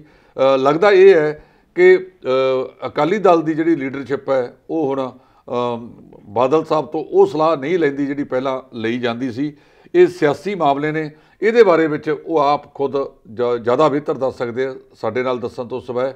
ਪਰ ਅਜੇ ਤੱਕ ਬਾਦਲ ਸਾਹਿਬ ਨੇ ਕੋਈ ਹੁਣ ਇਹਨਾਂ ਦਿਨਾਂ ਦੇ ਵਿੱਚ ਆਪਣਾ ਬਿਆਨ ਨਹੀਂ ਦਿੱਤਾ ਜੀ। ਤੇ ਇਸੇ ਹੀ ਗੱਲ ਨੂੰ ਲੈ ਕੇ, ਅਕਾਲੀ ਦਲ ਨੂੰ ਲੈ ਕੇ ਢਿੱਲੋਂ ਸਾਹਿਬ, ਇੱਕ ਹੋਰ ਖਬਰਾਂ ਨੇ ਜਿਹੜੀਆਂ ਉਹ ਸਾਹਮਣੇ ਆ ਰਹੀਆਂ ਨੇ ਕਿ ਜਿਹੜੇ ਵੀ ਇਹਨਾਂ ਦੇ ਅਸੀਂ ਕਹਿ ਸਕਦੇ ਹਾਂ ਕਿ ਅਕਾਲੀ ਵਰਕਰ ਜਿਹੜੇ ਕਿ ਕਈ ਦਹਾਕਿਆਂ ਤੋਂ ਇਹਨਾਂ ਦੇ ਨਾਲ ਕੰਮ ਕਰ ਰਹੇ ਨੇ, ਉਹਨਾਂ ਦੇ ਵਿੱਚ ਵੀ ਨਿਰਾਸ਼ਤਾ ਪਾਈ ਜਾ ਰਹੀ ਹੈ ਕਿਉਂਕਿ ਤਕਰੀਬਨ 1.5 ਸਾਲ ਦਾ ਸਮਾਂ ਰਹਿ ਗਿਆ 2022 ਦੀਆਂ ਚੋਣਾਂ ਦੇ ਵਿੱਚ। ਉਹਨਾਂ ਚੀਜ਼ਾਂ ਨੂੰ ਲੈ ਕੇ ਜਿਹੜੇ ਕਿ ਇਹਨਾਂ ਦੇ ਸੀਨੀਅਰ ਅਕਾਲੀ ਆਗੂ ਨੇ, ਜਿਵੇਂ ਕਿ ਇਹਨਾਂ ਦਾ ਆਪਾਂ ਨਾਮ ਲੈ ਲਈਏ ਬਲਵਿੰਦਰ ਸਿੰਘ ਭੁੰਦੜ, ਤੋਤਾ ਸਿੰਘ ਹੋ ਗਏ, ਪ੍ਰੇਮ ਸਿੰਘ ਚੰਦੂਮਾਜਰਾ ਹੋ ਗਏ, ਤਾਂ ਇਹ ਸਾਰੇ ਆਪਣੇ ਆਪਣੇ ਹਲਕਿਆਂ ਦੇ ਨਾਲ ਹੋਰ ਹਲਕਿਆਂ ਦੇ ਵਿੱਚ ਵੀ ਆਪਣੇ ਪੁੱਤਾਂ ਨੂੰ ਐਡਜਸਟ ਕਰ ਰਹੇ ਨੇ ਕਿਉਂਕਿ ਅਕਾਲੀ ਦਲ ਦੀ ਲੀਡਰਸ਼ਿਪ ਦੇ ਵਿੱਚ ਇਹ ਹੈਗੇ ਨੇ, ਤਾਂ ਕਰਕੇ ਇਹ ਆਪਣੇ ਬੱਚਿਆਂ ਨੂੰ ਵੀ ਉੱਥੇ ਐਡਜਸਟ ਕਰ ਰਹੇ ਨੇ। ਪਰ ਇਸ ਦੇ ਨਾਲ ਬਾਕੀ ਜਿਹੜੇ ਨੌਜਵਾਨ ਅਕਾਲੀ ਨੇ ਉਹ ਵੀ ਇਸ ਚੀਜ਼ ਨੂੰ ਲੈ ਕੇ ਗੁੱਸਾ ਜ਼ਾਹਿਰ ਕਰ ਰਹੇ ਨੇ। ਉਹ ਕਹਿ ਰਹੇ ਨੇ ਕਿ ਦੋ ਦਹਾਕਿਆਂ ਤੋਂ ਸਾਡਾ ਪਰਿਵਾਰ ਤੇ ਅਸੀਂ ਇਹਨਾਂ ਦੇ ਨਾਲ ਕੰਮ ਕਰ ਰਹੇ ਹਾਂ, ਪਰ ਇਹ ਆਪਣੇ ਬੱਚਿਆਂ ਨੂੰ ਹੀ ਅੱਗੇ ਮੋਹਰੀ ਲੈ ਕੇ ਆ ਰਹੇ ਨੇ, ਉਹਨਾਂ ਨੂੰ ਹੀ ਲੀਡਰ ਬਣਾਉਣ ਦੀਆਂ ਗੱਲਾਂ ਹੋ ਰਹੀਆਂ ਨੇ ਜਿਹੜੀਆਂ ਕਿ ਸਾਨੂੰ ਬਰਦਾਸ਼ਤ ਨਹੀਂ। ਇਸ ਬਾਰੇ ਤੁਹਾਡਾ ਕੀ ਕਹਿਣਾ? ਦੇਖੋ, ਇਹ ਅੱਜ ਅਖਬਾਰ ਦੇ ਵਿੱਚ ਬੜੀ ਪ੍ਰਮੁੱਖਤਾ ਨਾਲ ਪਹਿਲੇ ਸਫ਼ੇ ਤੇ ਛਾਪੀ ਗਈ ਖਬਰ ਹੈਗੀ। ਉਹਦੇ ਵਿੱਚ ਆਖਿਆ ਗਿਆ ਕਿ ਜਿਹੜੇ ਇਹ ਪ੍ਰਮੁੱਖ ਲੀਡਰ ਨੇ, ਖਾਸ ਕਰ ਗੱਲ ਕੀਤੀ ਹੈ ਪ੍ਰੋਫੈਸਰ ਪ੍ਰੇਮ ਸਿੰਘ ਚੰਦੂਮਾਜਰਾ ਦੀ, ਉਹ ਸਨੌਰ ਦੇ ਨਾਲ ਨਾਲ ਘਨੌਰ ਤੇ ਵੀ ਅੱਖ ਰੱਖੀ ਬੈਠੇ ਨੇ। ਉਹਨਾਂ ਨੇ 2 ਰੈਲੀਆਂ ਵੀ ਰੱਖੀਆਂ ਨੇ 23 ਤੇ 24 ਦੀਆਂ। ਇੱਕ ਸਨੌਰ ਹਲਕੇ 'ਚ ਰੱਖੀ ਹੈ, ਦੂਜੀ ਘਨੌਰ ਹਲਕੇ 'ਚ ਰੱਖੀ ਹੈ। ਤਾਂ ਜਿਹੜੇ ਘਨੌਰ ਦੇ ਹਲਕਾ ਇੰਚਾਰਜ ਨੇ ਬੀਬੀ ਹਰਪ੍ਰੀਤ ਕੌਰ ਜਿਹੜੇ ਮਖਮੈਲਪੁਰ, ਉਹ ਪਹਿਲਾਂ ਤੋਂ ਉਸ ਹਲਕੇ ਦੀ ਨੁਮਾਇੰਦਗੀ ਕਰ ਚੁੱਕੇ ਨੇ।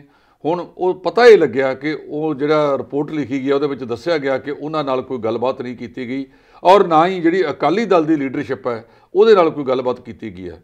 ਨਵਦੀਪ ਜੀ ਪਿਛਲੇ ਕਈ ਦਿਨਾਂ ਤੋਂ ਪ੍ਰੋਫੈਸਰ ਪ੍ਰੇਮ ਸਿੰਘ ਚੰਦੂਮਾਜਰਾ ਬਾਰੇ ਕਈ ਤਰ੍ਹਾਂ ਦੀਆਂ ਕਿਆਸਰਾਈਆਂ ਲੱਗ ਰਹੀਆਂ ਨੇ।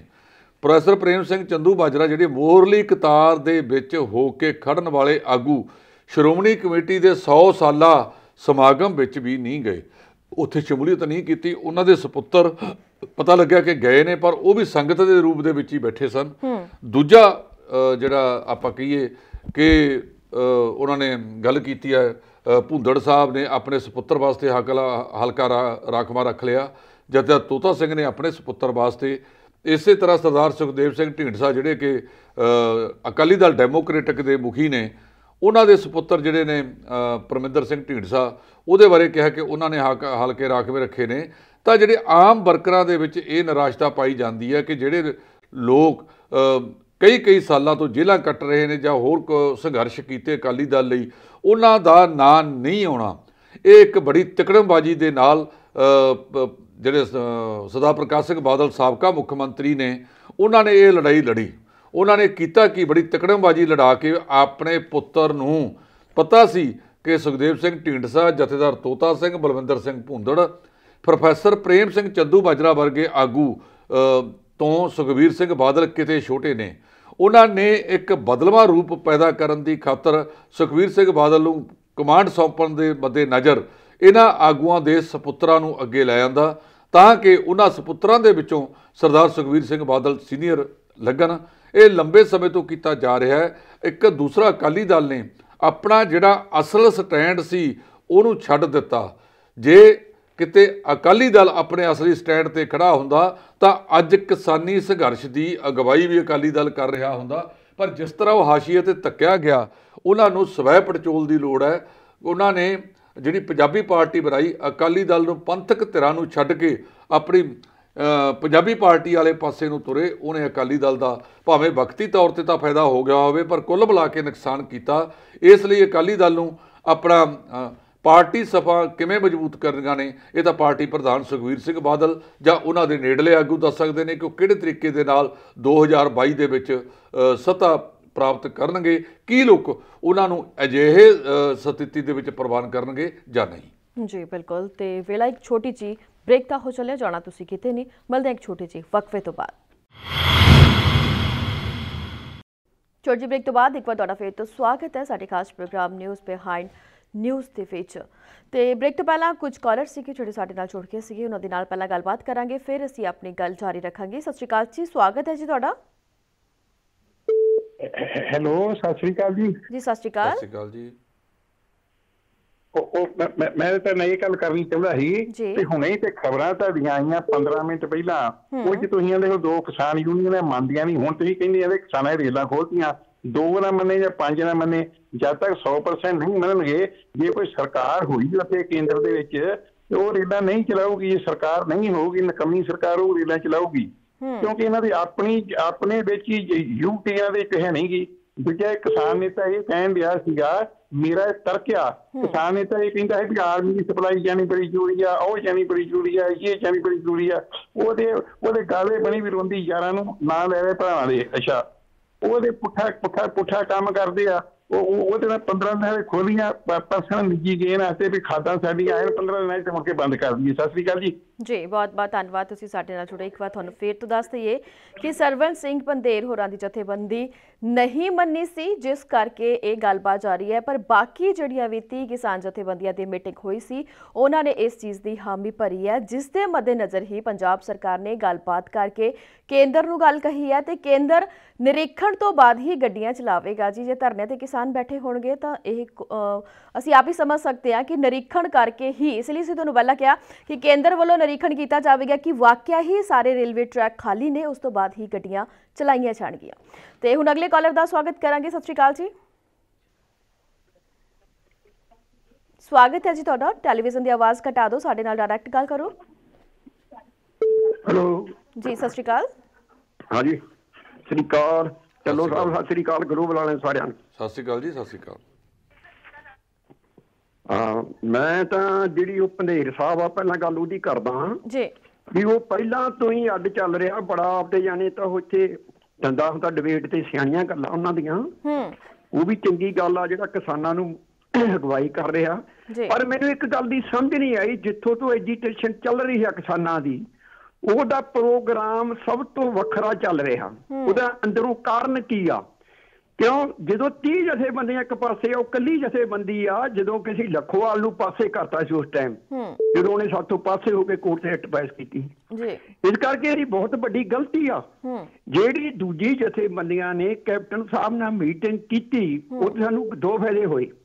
ਇੱਕ ਤਾਂ ਸਾਡਾ ਉਦੋਂ ਇਹ ਟਾਈਮ ਸੀ ਜਦੋਂ ਮੋਰਚਾਬੰਦੀ ਚੱਲਦੀ ਆ ਨਾ, ਜਿਹੜੇ ਮੋਰਚਾਬੰਦੀ ਨੂੰ ਚਲਾਉਣ ਵਾਲੇ ਆਗੂ ਹੁੰਦੇ ਆਰਗੇਨਾਈਜ਼ ਕਰਦੇ ਆ, ਕਈ ਵਾਰੀ ਸਾਨੂੰ ਪਿੱਛੇ ਹਟਣਾ ਪੈਂਦਾ, ਕਈ ਵਾਰੀ ਸਾਨੂੰ ਅੱਗੇ ਹੋਣਾ ਪੈਂਦਾ। ਉਹਦਾ ਮਤਲਬ ਇਹ ਨਹੀਂ ਵੀ ਅਸੀਂ ਹਾਰ ਮੰਨ ਲਈ, ਉਹਦਾ ਮਤਲਬ ਇਹ ਹੁੰਦਾ ਸੀ ਜਿਹੜੀਆਂ ਲੋਕਾਂ ਦੀਆਂ ਪ੍ਰੋਬਲਮਾਂ ਉਹਨਾਂ ਨੂੰ ਦੇਖਣਾ ਹੁੰਦਾ।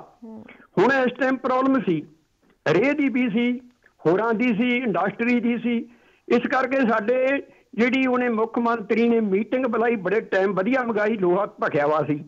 ਕਿਉਂ? ਉਹਦੇ ਨਾਲ ਅਸੀਂ ਇੱਕ ਤਾਂ ਇਹ ਕੀਤੀ ਇਕਨੋਮਿਕਸ ਵੀ ਜਿਹੜੇ ਕਿਸਾਨਾਂ ਤੇ ਤੂੰ ਪਰਚੇ ਪਾਏ ਨੇ ਨਾ ਪਰਾਲੀ ਤੇ, ਉਹ ਟੂ ਫੇਸ ਕਰ ਸਾਰੇ। ਅਸੀਂ ਤੇਰੀ ਮੰਗ ਮੰਨ ਲੈਂਦੇ ਹਾਂ, ਗੱਡੀਆਂ ਨੂੰ ਚੱਲਣ ਦਿੰਦੇ ਹਾਂ ਤੇ ਉਹਨਾਂ ਨੂੰ ਟੂ ਫੇਸ ਕਰ, ਉਹ ਮੰਨਿਆ ਇਸ ਚੀਜ਼ 'ਚ। ਦੂਜੇ ਨੰਬਰ ਦੇ ਉੱਤੇ ਇਹ ਸਾਰੀਆਂ ਚੀਜ਼ਾਂ ਦੇਖਣੀਆਂ ਹੁੰਦੀਆਂ, ਇਹਨਾਂ ਨੂੰ ਪਾਸੇ ਨਹੀਂ ਚੱਲਣਾ ਚਾਹੀਦਾ।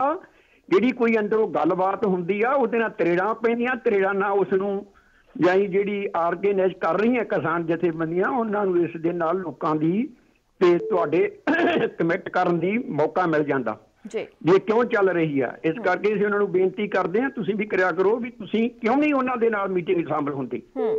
ਜੀ ਬਹੁਤ ਬਹੁਤ ਧੰਨਵਾਦ, ਤੁਸੀਂ ਸਾਡੇ ਨਾਲ ਜੁੜੀ ਤੇ ਆਪਣਾ ਪੱਖ ਰੱਖਿਆ। ਅਗਲੇ ਕਾਲਰ ਦਾ ਵੀ ਸਵਾਗਤ ਕਰਾਂਗੇ ਜੀ। ਸਤਿ ਸ਼੍ਰੀ ਅਕਾਲ। ਆਪ ਜੀ ਦੋਨਾਂ ਨੂੰ ਤੇ ਸਾਰੇ ਗਲੋਬਲ ਪੰਜਾਬ ਦੇ ਖਾਣ ਨੂੰ ਪਿਆਰ ਭਰੀ ਸਤਿ ਸ਼੍ਰੀ ਅਕਾਲ ਜੀ। ਸਤਿ ਸ਼੍ਰੀ ਅਕਾਲ ਜੀ। ਹਾਂਜੀ, ਅਮਰੀਕ ਸਿੰਘ ਮਿਸ਼ੀਗਨ ਯੂਨੀਵਰਸਿਟੀ ਤੋਂ ਜੀ। ਦੇਖੋ ਤੁਸੀਂ ਜਿਹੜਾ ਇਹ ਮੁੱਦਾ ਲੈ ਕੇ ਆਉਂਦੇ ਆ ਰੋਜ਼ਾਨਾ, ਆਪਣੇ ਵੀਰ ਜੀ ਵੀ ਦੂਜੇ ਟਵਾਣ ਜੀ ਜਾਂ ਤੁਸੀਂ ਵਧਾਈ ਦੇ ਪਾਤਰ ਕਿ ਤੁਸੀਂ ਇਸ ਚੀਜ਼ ਨੂੰ ਮਤਲਬ ਛੋਇਆ ਗਰਾਊਂਡ ਲੈਵਲ ਤੇ ਸਾਡੇ ਸਾਰਿਆਂ ਦਾ ਫਰਜ਼ ਵੀ ਬਣਦਾ ਕਿ ਅਸੀਂ ਜਿਹੜੇ ਸਾਡੇ ਤੇ ਹੁਣ ਸੰਕਟ ਆਇਆ ਉਹਨੂੰ ਆਪਾਂ ਸਾਰੇ ਸਪੋਰਟ ਕਰੀਏ ਜੀ। ਤੇ ਤੁਹਾਡਾ ਬਹੁਤ ਧੰਨਵਾਦ ਜੀ। ਬਾਕੀ ਦੇਖੋ ਵੀਰ ਜੀ, ਇਹ ਜਿਹੜਾ ਆਪਣਾ ਕਿਸਾਨੀ ਇਹਨਾਂ ਨੇ ਫੈਸਲਾ ਕੀਤਾ ਜਥੇਬੰਦੀਆਂ ਨੇ, ਬੜੀ ਚੰਗੀ ਗੱਲ ਆ ਜੀ। ਸਾਨੂੰ ਘੱਟੋ ਘੱਟ ਇਹ ਮਤਲਬ ਕਹਿਣ ਦਾ ਮੌਕਾ ਇਹ ਸਾਡੇ ਤੇ ਨਹੀਂ ਮਤਲਬ ਧੱਬਾ ਲਾ ਸਕਦੇ ਵੀ ਇਹਨਾਂ ਨੇ ਜਿੱਦ ਕਰੀ ਹੋਈ ਆ। ਹੁਣ ਜਿਹੜੀ ਗੈਂਦ ਹੈਗੀ ਆ ਜੋ ਸੈਂਟਰ ਦੇ ਪਾਲੇ ਤੇ, ਤੁਸੀਂ ਜਿਵੇਂ ਤੁਸੀਂ ਦੱਸਿਆ ਕੱਲ ਨੂੰ ਗੱਡੀਆਂ ਚੱਲ ਸਕਦੀਆਂ, ਚੰਗੀ ਗੱਲ ਆ ਜੀ। ਤੇ ਬਾਕੀ ਜਿਹੜਾ ਹੁਣ ਅਕਾਲੀ ਦਲ ਹੈਗਾ ਜੀ, ਜਿਵੇਂ ਤੁਸੀਂ ਪਹਿਲਾਂ ਮੈਂਸ਼ਨ ਕੀਤਾ ਵੀ ਅਜੇ ਵੀ ਇੱਕ ਖਿਚੜੀ ਹੈਗੇ ਆ ਜਾਂ ਪਤੀ ਪਤਨੀ ਦਾ ਰਿਸ਼ਤਾ ਅਜੇ ਵੀ ਹੈਗਾ ਇਹਨਾਂ ਦਾ ਜੀ।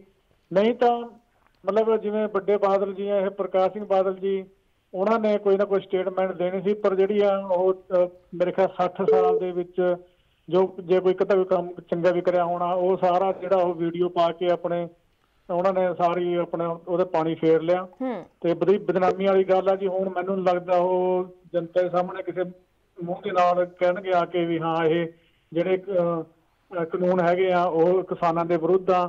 ਇਹ ਸਾਡੇ ਜਿਹੜੇ ਹੁਣ ਕਿਸਾਨਾਂ ਨੂੰ ਸੜਕਾਂ ਤੇ ਆਉਣਾ ਪਿਆ ਜੀ, ਸਿਰਫ ਇਹਨਾਂ ਕਰਕੇ ਆਉਣਾ ਪਿਆ ਕਿਉਂਕਿ ਇਹ ਜਦੋਂ 6 ਸਾਲ ਤੋਂ ਗੌਰਮੈਂਟ ਦੇ ਵਿੱਚ ਸੀਗੇ, ਜਦੋਂ ਇਹ ਕਾਨੂੰਨਾਂ ਦੇ ਜਿਹੜੇ ਡਰਾਫਟ ਤਿਆਰ ਹੋ ਰਿਹਾ ਸੀਗਾ, ਉਦੋਂ ਕਿਉਂ ਨਾ ਇਹਨਾਂ ਨੇ ਆ ਕੇ ਕਿਸਾਨਾਂ ਦੇ ਵਿੱਚ ਇਹ ਗੱਲਾਂ ਸਾਂਝੀਆਂ ਕਰੀਆਂ ਤੁਹਾਡੇ ਨਾਲ ਇਸ ਤਰ੍ਹਾਂ ਹੋਣ ਵਾਲਾ।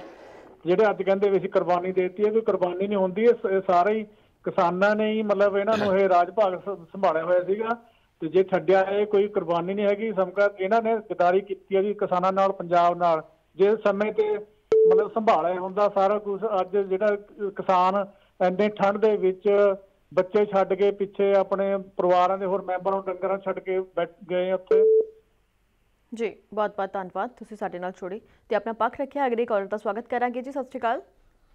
ਆ ਗਿਆ। ਹਾਂਜੀ ਸਤਿ ਸ਼੍ਰੀ ਅਕਾਲ ਜੀ। ਜੀ ਸਤਿ ਸ਼੍ਰੀ ਅਕਾਲ ਜੀ। ਹਾਂਜੀ ਢਿੱਲੋਂ ਭਾਜੀ, ਮੈਂ ਕਲਾਰ ਬੋਲਦਾ। ਕਲਾਰ ਸਾਹਿਬ ਤੁਹਾਡੀ ਆਵਾਜ਼ ਦੀ ਪਛਾਣ ਹੈ ਸਾਨੂੰ।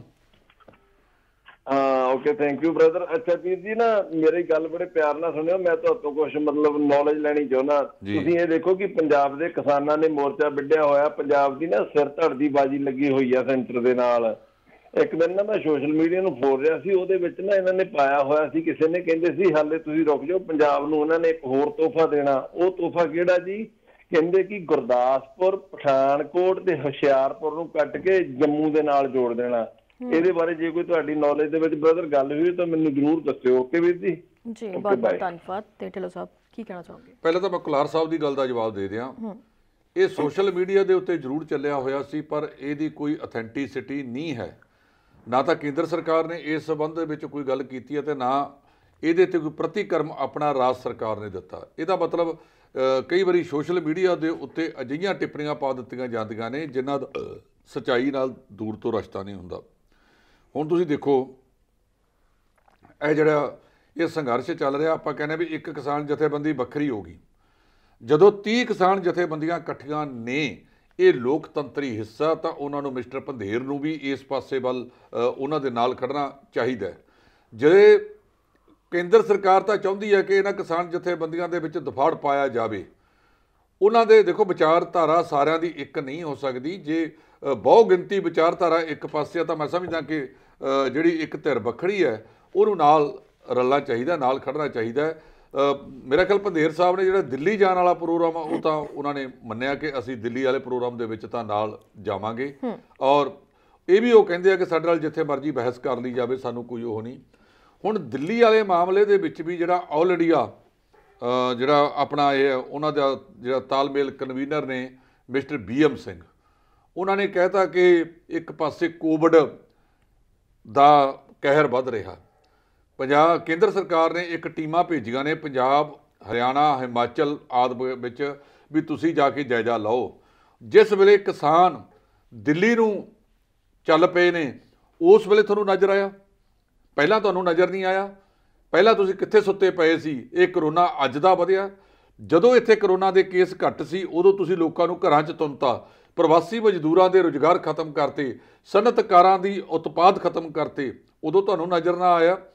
ਅੱਜ ਇਸ ਕਿਸਾਨ ਸੰਘਰਸ਼ ਨੂੰ ਤਾਰ-ਪੀਡੋ ਕਰਨ ਖਾਤਰ ਸ਼ਾਇਦ ਇਹ ਢੰਗ ਅਪਣਾਏ ਜਾ ਰਹੇ ਨੇ, ਪਰ ਕਿਸਾਨ ਯੂਨੀਅਨ ਦੇ ਆਗੂ ਬਲਵੀਰ ਸਿੰਘ ਰਾਜੇਵਾਲ, ਡਾਕਟਰ ਦਰਸ਼ਨਪਾਲ ਸਿੰਘ, ਇਹਨਾਂ ਸਾਰਿਆਂ ਨੇ ਸਪਸ਼ਟ ਰੂਪ ਦੇ ਵਿੱਚ ਆਖਿਆ ਕਿ ਜੋ ਮਰਜ਼ੀ ਹੋ ਜਾਵੇ, ਅਸੀਂ ਜਿਹੜਾ ਹੈਗਾ 26-27 ਨੂੰ ਜਿਹੜਾ ਦਿੱਲੀ ਜਾ ਕੇ ਮੋਰਚਾ ਲਾਉਣਾ ਹੈ, ਉਸ ਤੋਂ ਪਿੱਛੇ ਨਹੀਂ ਹਟਦੇ। ਉਹਨਾਂ ਨੇ ਕਈ ਅਖਬਾਰਾਂ ਦੇ ਵਿੱਚ ਅੱਜ ਛਪਿਆ ਵੀ ਜੇ ਕਿਤੇ ਸੜਕਾਂ 'ਤੇ ਵੀ ਰਾਤਾਂ ਕੱਟਣੀਆਂ ਪੈ ਗਈਆਂ ਤਾਂ ਉਹਨਾਂ ਨੇ ਟਰਾਲੀਆਂ ਵਿੱਚ ਵੀ ਘਰ ਬਣਾ ਲਏ ਨੇ। ਟਰਾਲੀਆਂ ਨੂੰ ਵੀ ਇਹਦਾ ਰੂਪ ਦੇ ਦਿੱਤਾ ਕਿ ਜੇ ਕੱਲ੍ਹ ਨੂੰ ਮੀਂਹ ਕਣੀ ਆਉਂਦੀ ਹੈ ਤਾਂ ਟਰਾਲੀਆਂ ਦੇ ਸਹਾਰੇ ਵੀ ਕੱਟਿਆ ਜਾ ਸਕਦਾ ਹੈ।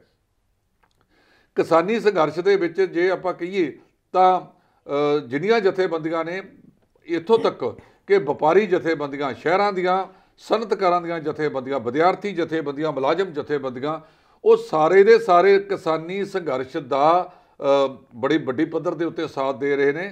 ਦੇਸ਼ ਦੇ ਪ੍ਰਧਾਨ ਮੰਤਰੀ ਨਰਿੰਦਰ ਮੋਦੀ ਨੂੰ ਐਮਰਜੈਂਸੀ ਦੀ ਗੱਲ ਯਾਦ ਕਰ ਲੈਣੀ ਚਾਹੀਦੀ ਹੈ। ਕਿਸੇ ਚੀਜ਼ ਨੂੰ ਜ਼ੋਰ ਨਾਲ ਦਬਾਇਆ ਨਹੀਂ ਜਾ ਸਕਦਾ, ਕਿਸੇ ਵੀ ਚੀਜ਼ ਨੂੰ ਜ਼ੋਰ ਨਾਲ ਉਹਨੂੰ ਰੋਕਿਆ ਨਹੀਂ ਜਾ ਸਕਦਾ, ਕਿਸੇ ਚੀਜ਼ ਨੂੰ ਜ਼ੋਰ ਨਾਲ ਮਤਲਬ ਮੋੜਿਆ ਨਹੀਂ ਜਾ ਸਕਦਾ। ਤੁਸੀਂ ਜਦੋਂ ਵੀ ਕੋਈ ਹੁੰਦਾ ਗੱਲਬਾਤ ਰਾਹੀਂ ਹੱਲ ਕਰ ਸਕਦੇ ਹੋ, ਗੱਲਬਾਤ ਰਾਹੀਂ ਹੱਲ ਹੁੰਦੀ ਹੈ, ਪਰ ਤੁਸੀਂ ਗੱਲਬਾਤ ਦਾ ਰਾਹ ਛੱਡ ਕੇ ਜਿਹੜਾ ਇਸ ਸੰਘਰਸ਼ ਨੂੰ ਦਬਾਉਣ ਦਾ ਯਤਨ ਕਰ ਰਹੇ ਹੋ।